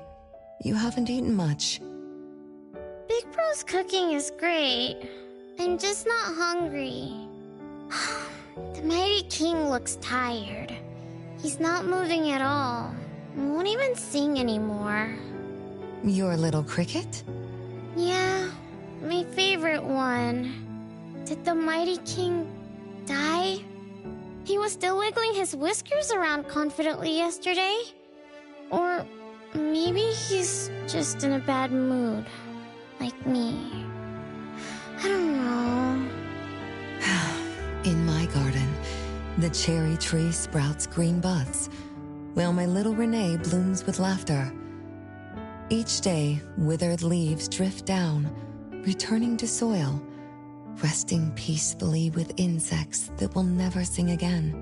Such is life, a circle without end. Don't be sad. You'll catch new crickets with shinier shells and better songs. But I want to play with the Mighty King. He's been with me for a long, long time. Is there anything after death? Will we die too?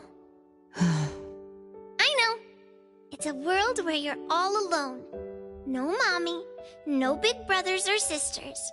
Just a world that's always dark. That sounds scary. I don't wanna... Scary? You're funny, Renee. Can't move, can't hear, can't see. That's no different from when we were sleeping in our wooden boxes. Dying isn't that big of a deal. Being alive is much better. I want to be with Mom and everyone forever. Appraiser, you're here. Wasn't I immature back then? My time with my family was running out. Mom had to witness my siblings enter the final countdown. Yet she still had to answer questions like that. Mom, who loved us deeply, must have been terrified of losing us, too. Appraiser, could we go see her? I just need to see her a bit more.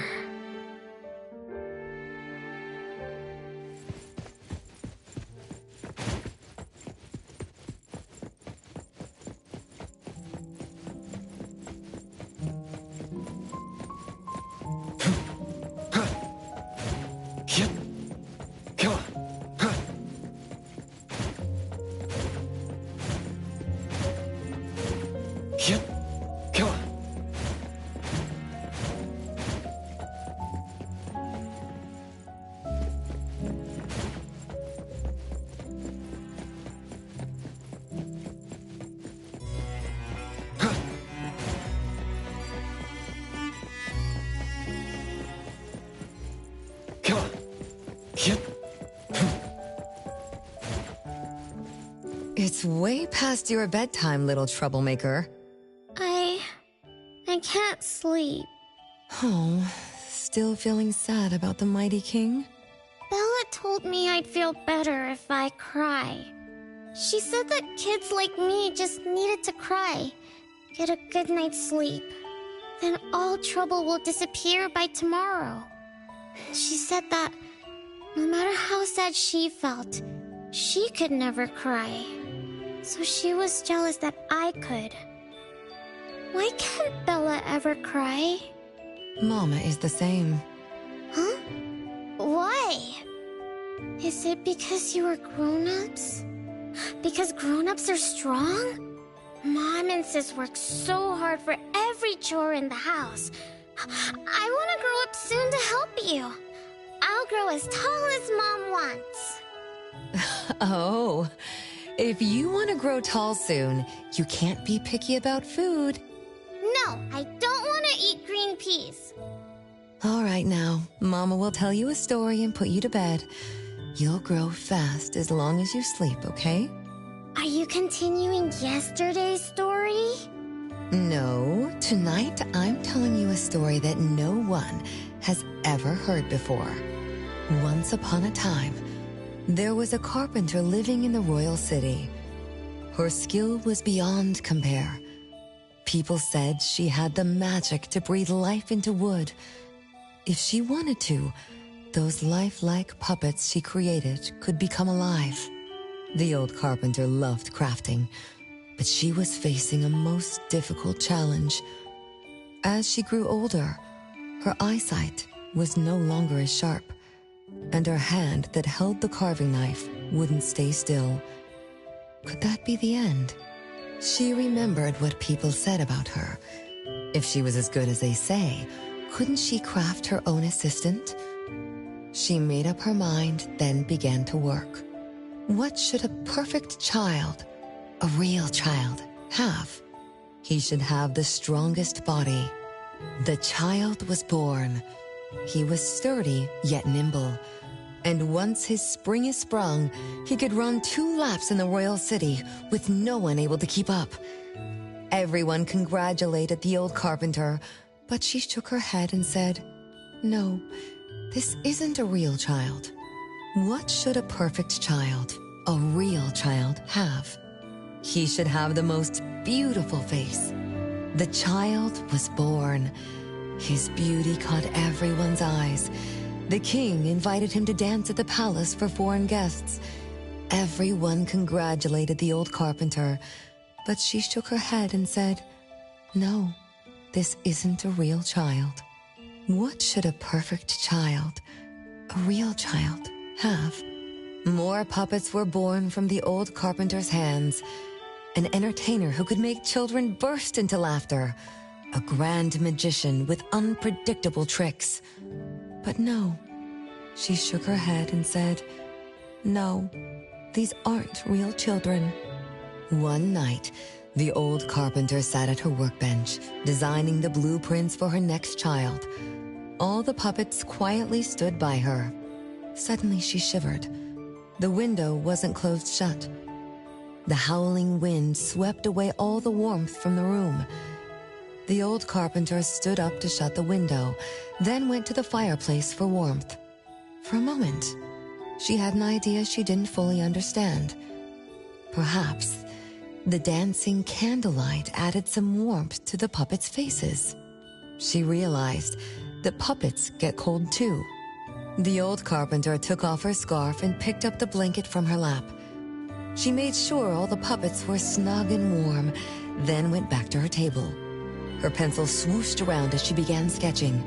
Soon, a puppet took shape on the paper. She picked up her knife and began carving on the most ordinary piece of wood. Soon enough, a new puppet was sitting on her workbench. There was nothing special about it, but the old carpenter let out a satisfied sigh, as if she completed a masterpiece. She leaned down to kiss the puppet's forehead gently, just like an ordinary goodnight kiss from a mother. Then did the same to the other ones. After that, the old carpenter went to bed and slept peacefully. The next morning, she woke up with someone kissing her forehead. She opened her eyes to find a child, a real child, smiling at her. Whoa. Why did the last puppet turn into a real child? What magic did the old carpenter use? What do you think? I understand. A little. But also don't get it at all. Is that so? It's okay. Oh, it's getting late. Good kids should be sleeping now. Mom, I'm scared. I don't want to sleep alone.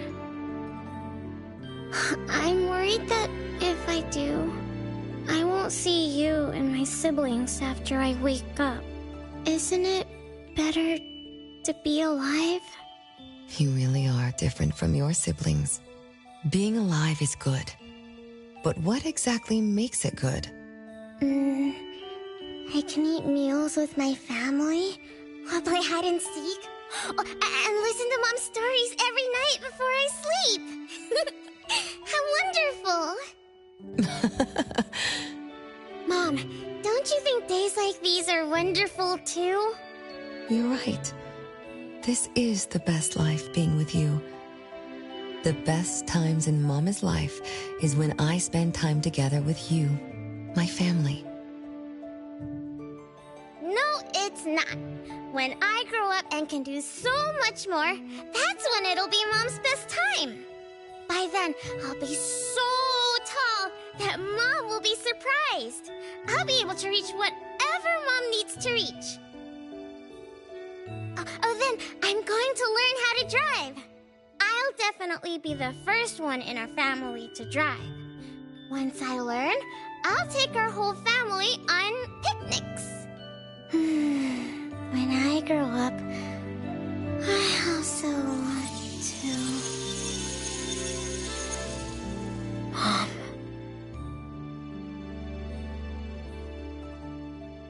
Live. Live forever and ever. Do you remember now? That most selfish and greedy wish you made to our mother. With our death sentence, we should have turned back into puppets over 50 years ago. Have you ever wondered why you've been able to escape the debt collector until today? That's the secret that granted eternal life. The secret that froze Mother's body and soul at that very moment. And the price she paid for this eternal moment. Exiling herself out of the mortal world. Living without worry or care. Without joy or sorrow. Without thought or feeling. She should have been enjoying her unmoving life. And we should have been nothing but puppets she made on a whim, with the sole purpose to serve as her children. All we had to do was live under Mother's roof, love her, be loyal to her, and fulfill all her wishes. It should have been that way, even when faced with the registry, faced with the curse you invited. All we could do was to give everything we got, and do our best to fulfill our mission until the countdown ends. But what about you?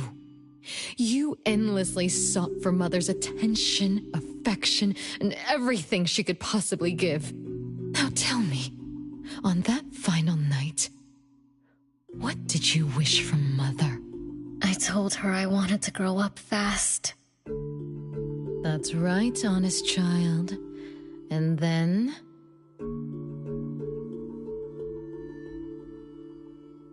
So, Mom gave it to me. Her eternal present. No, it shouldn't be like this. I didn't know. What have I done?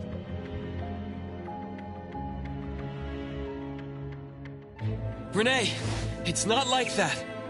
Yes, the eternal present that should have protected Mother is now in your eyes. You didn't just betray us, but also the person who loved you most. So tell me, how does that make you feel? Guilt? Regret? But you don't need to apologize to me. We'll forgive you, and Mother will still love you. You're still our adorable little one, our innocent troublemaker. Forgive me?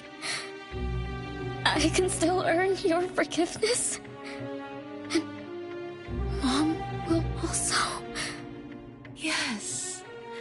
As long as you give up the eternal present, cleanse yourself of your greed for life, we will forgive you for the sins you committed. Come, Renee, my sister. Come to us. We're all waiting on the other side to reunite with you, never to be separated again. Don't listen to her! I...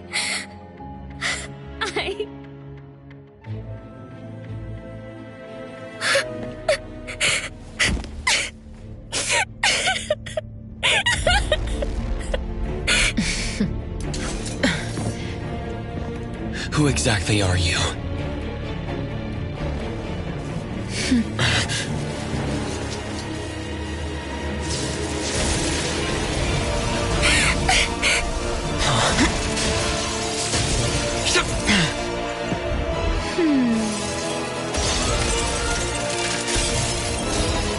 Watch out!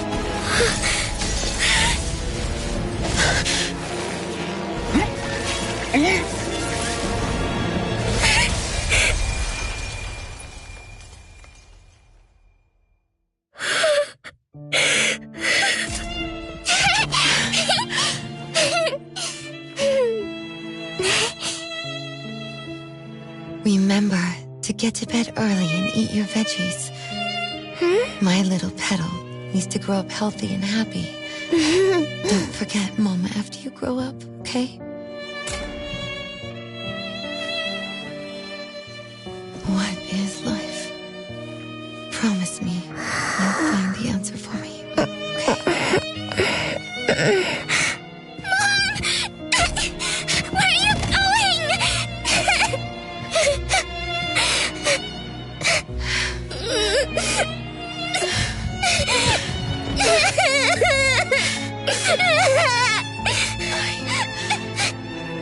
Need you anymore.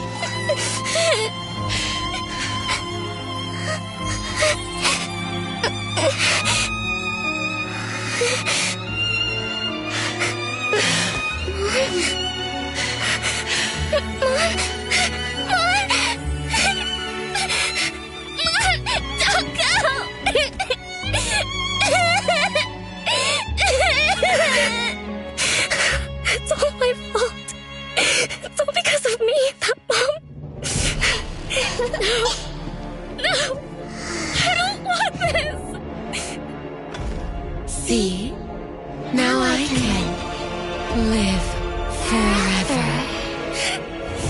I don't need you anymore!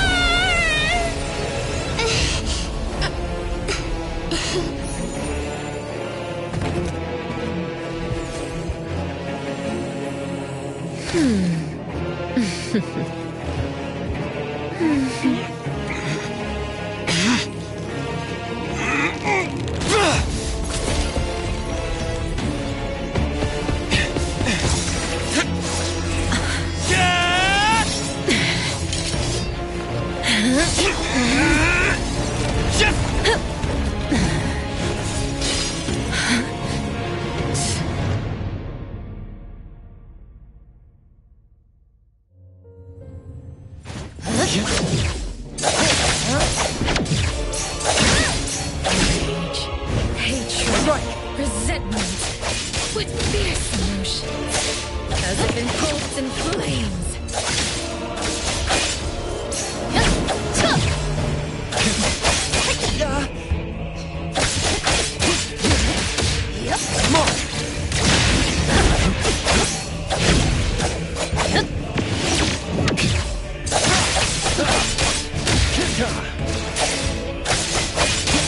Let's finish this!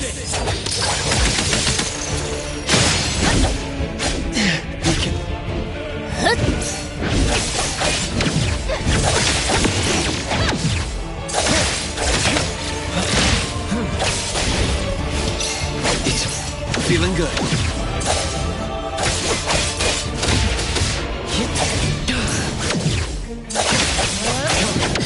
Not too difficult.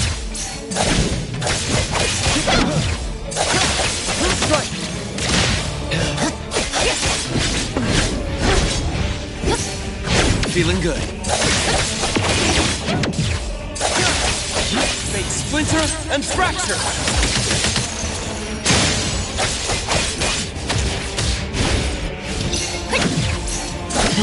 Not too difficult.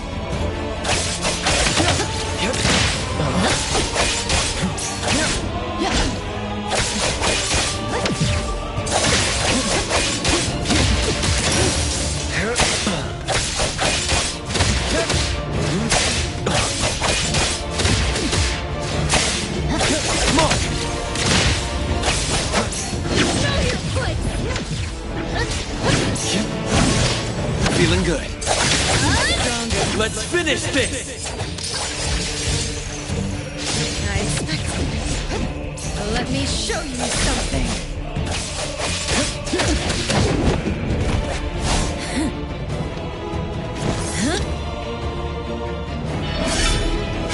You're just a plaything in this illusory realm.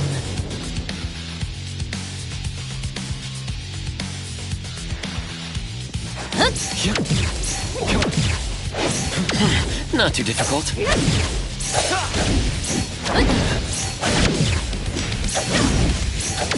Entertain me with your struggles. Once I'm born, I'll bury you in this scarlet, glorious sea.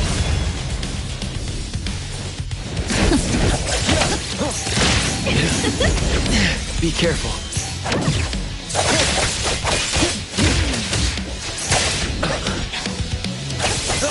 It's fine.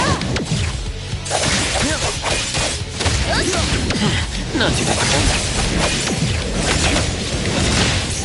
Divide. It's like zero.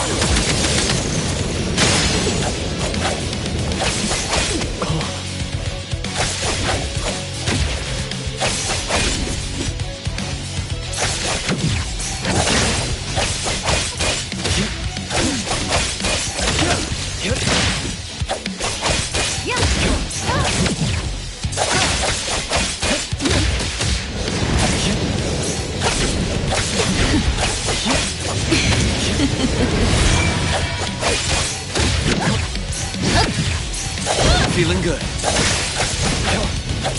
for attack!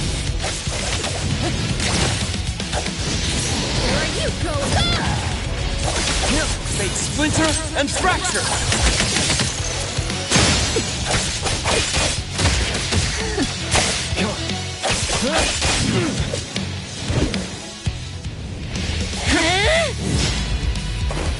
You. I won't let you do this! Such arrogance!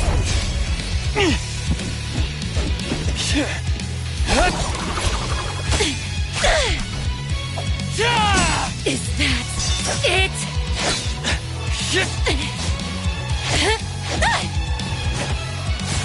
Come again! As you wish! Interesting.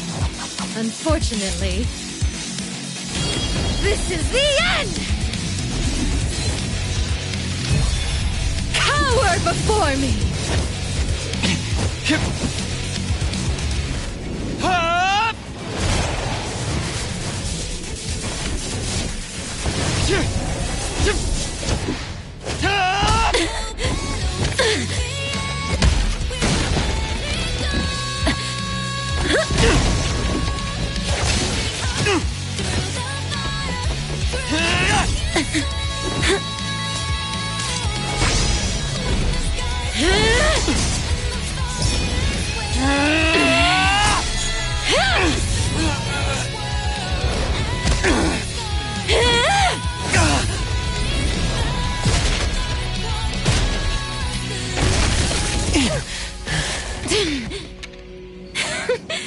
That look on your face. I like it!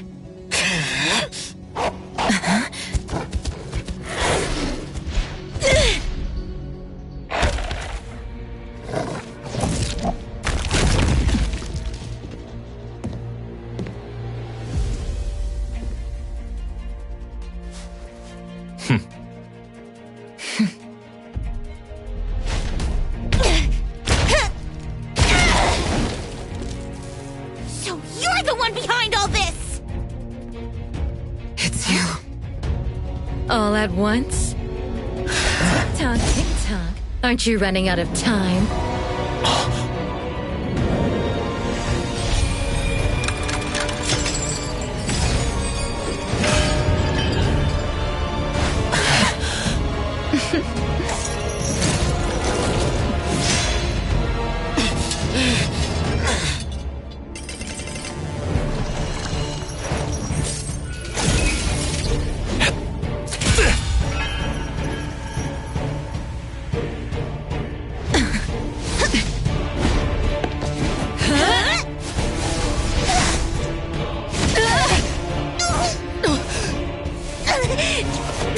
You're slower, Daffodil. Is this little cutie distracting you? I wonder when she dies, she'd be just as charming!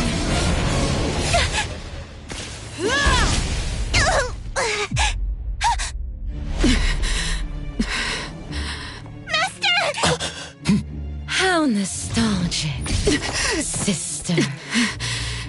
Sanko. We'll meet again. Just so you know, Mother misses you too.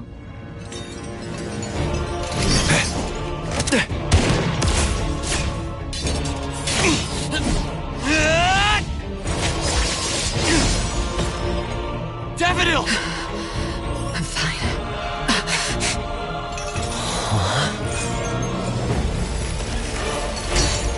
It's not over yet.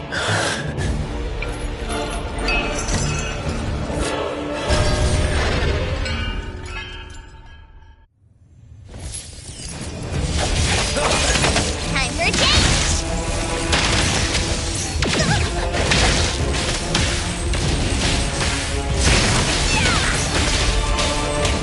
Nice work.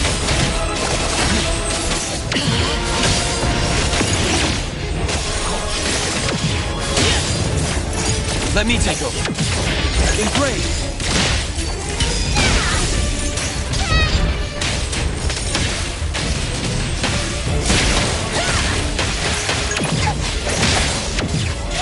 Take that! The city is mine! I will see through the Nexus. Divide by zero.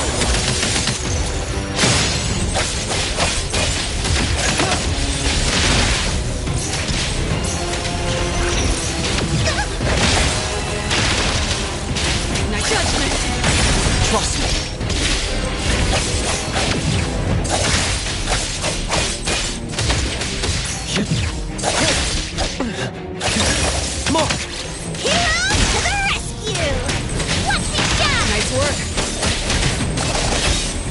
Darkened eyes, awaken! I'm just shaking. Everyone, follow my command!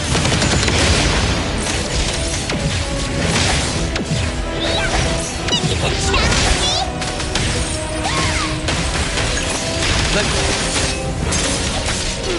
Let's finish this!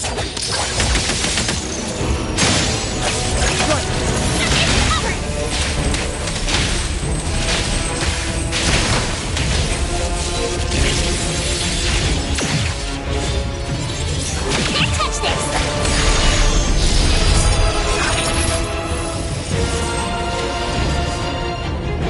Trust, watch the timing. It's covered! No hitting from behind! Thunderbolt, it's our turn!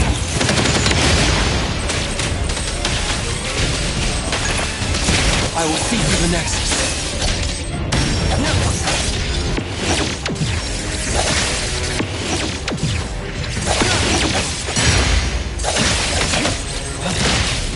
It's covered! Let me take Fate Splinter and Fracture! Hero to the right! Wait, here is... Nowhere to hide. I will see through the Nexus. Time for a change! It's covered! Everyone, follow my command!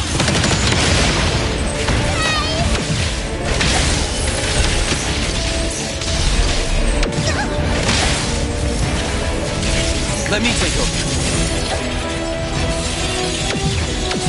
Feeling good.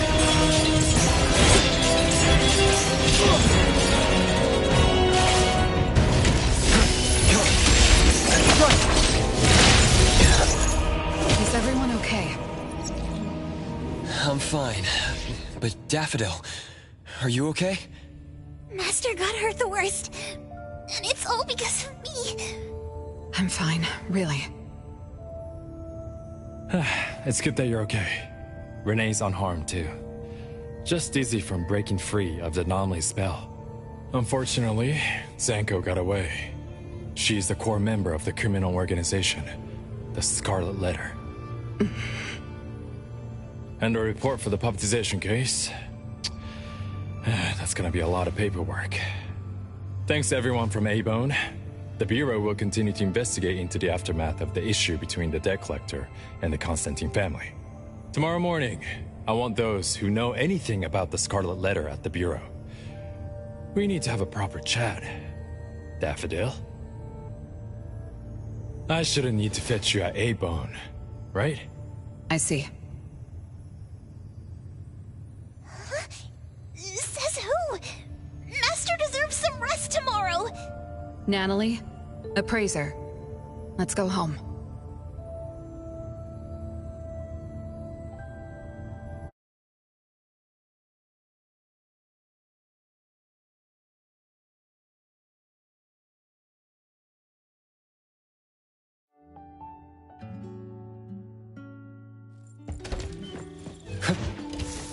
Perfect angle.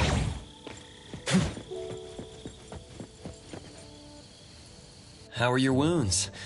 You should rest earlier tonight. It'll be fine soon. And how are you? Are you okay? Her Esper ability can affect people's minds through auditory and visual hallucinations. I see. So all the stuff Renee and I saw were illusions layered on top of the debt collector's anomalous realm. Or rather, an illusory world tailor-made to her understanding of Renee, after thoroughly excavating Renee's thoughts and feelings. In other words, Zanko used her Esper ability to alter the family's history, making Renee believe she was responsible for her family's deaths, leading her to voluntarily give up her eternal present. The eternal present probably requires the owner's verbal consent before it can detach itself. An anomaly that can grant its host immortality must be incredibly rare. The Scarlet Letter has acquired more than one rare anomaly. The incident at the Abisu auction was also their doing. With these reckless hits, it's like the Scarlet Letter is announcing their arrival at Hetero. This is just what their leader, Madame T, will do to demonstrate her superiority. Lady T... Is she the mother Zenko spoke of? When she said Mother misses you too... Could it be? I should have killed her back then. So, Zenko used Scarlet Letters to spell betrayer. She could be considered my adoptive mother. I don't deny that she gave me the first home I knew of. It's true. I was once a member of the Scarlet Letter. No wonder Chaos spoke like that. He must have known that Daffodil was a member of the Scarlet Letter, the criminal organization he's pursuing. So Zenko went through all this trouble just to get the Bureau's attention? Hey, what matters now is that you're Daffodil from the Abone Antique Shop. Thank you. You're a good person. It's getting late. Good night, Appraiser.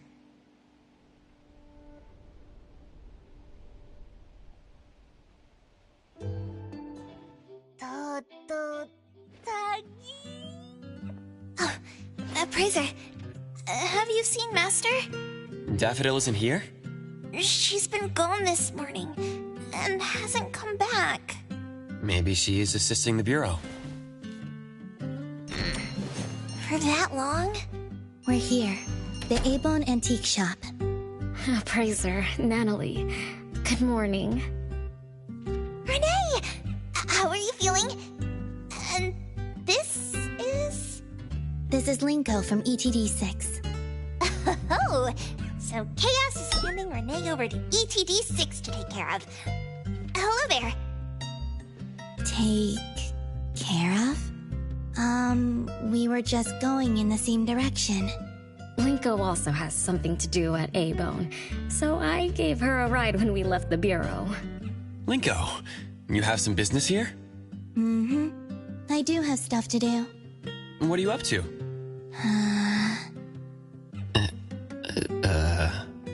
Business is already booming this early in the morning. How wonderful. What was I here for again? Tisk, tisk, you dummy!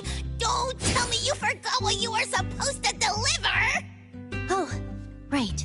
The delivery. Thank you, Xiaojun. Whoa! What's this? I'm an evil spirit that can devour souls! If you dare disrespect me! Xiaojun is my pet. Huh? I can control your body and eat wasabi if I want to, you know! Not hungry now. Linko, who are you looking for? I'm looking for... Found her. Another new face? Just joined ETD? Yes, the director told me to give you this. Oh my.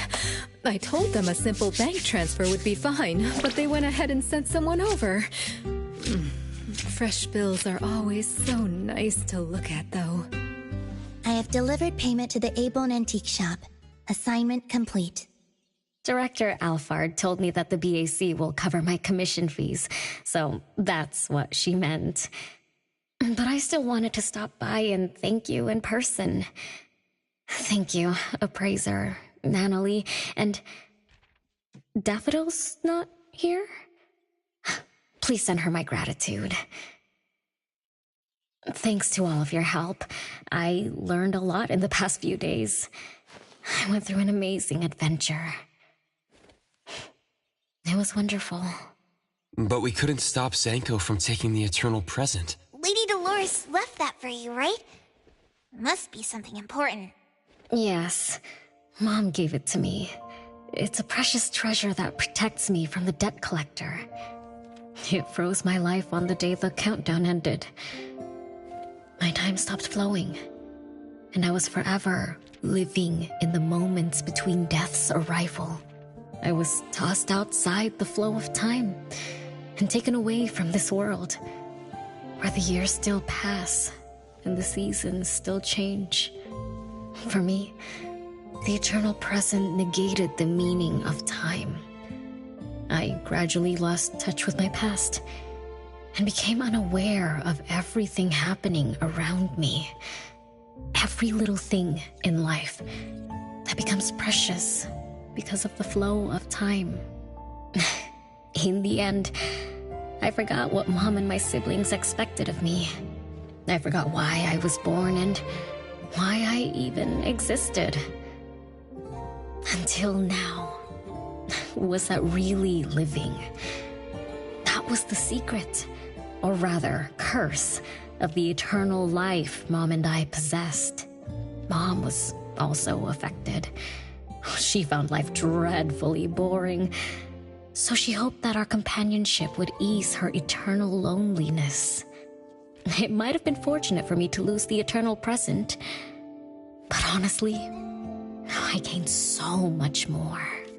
Most importantly, you helped me remember things from the past, and I finally found myself. That feels so great. I suppose I went through a rebirth, right? I'm so happy for you, Renee. What about the debt collector? Don't worry, I have a solution. Well, in addition, to make the most of this precious rebirth, I've decided to travel around the world. I'll probably leave Hethero for a very, very long time.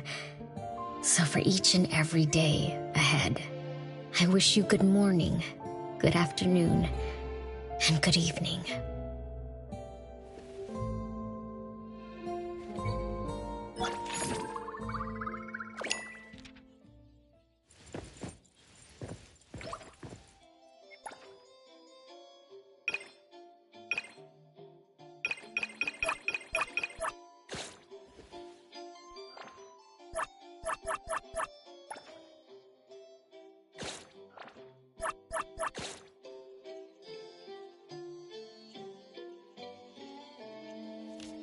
Hi. How may I help you?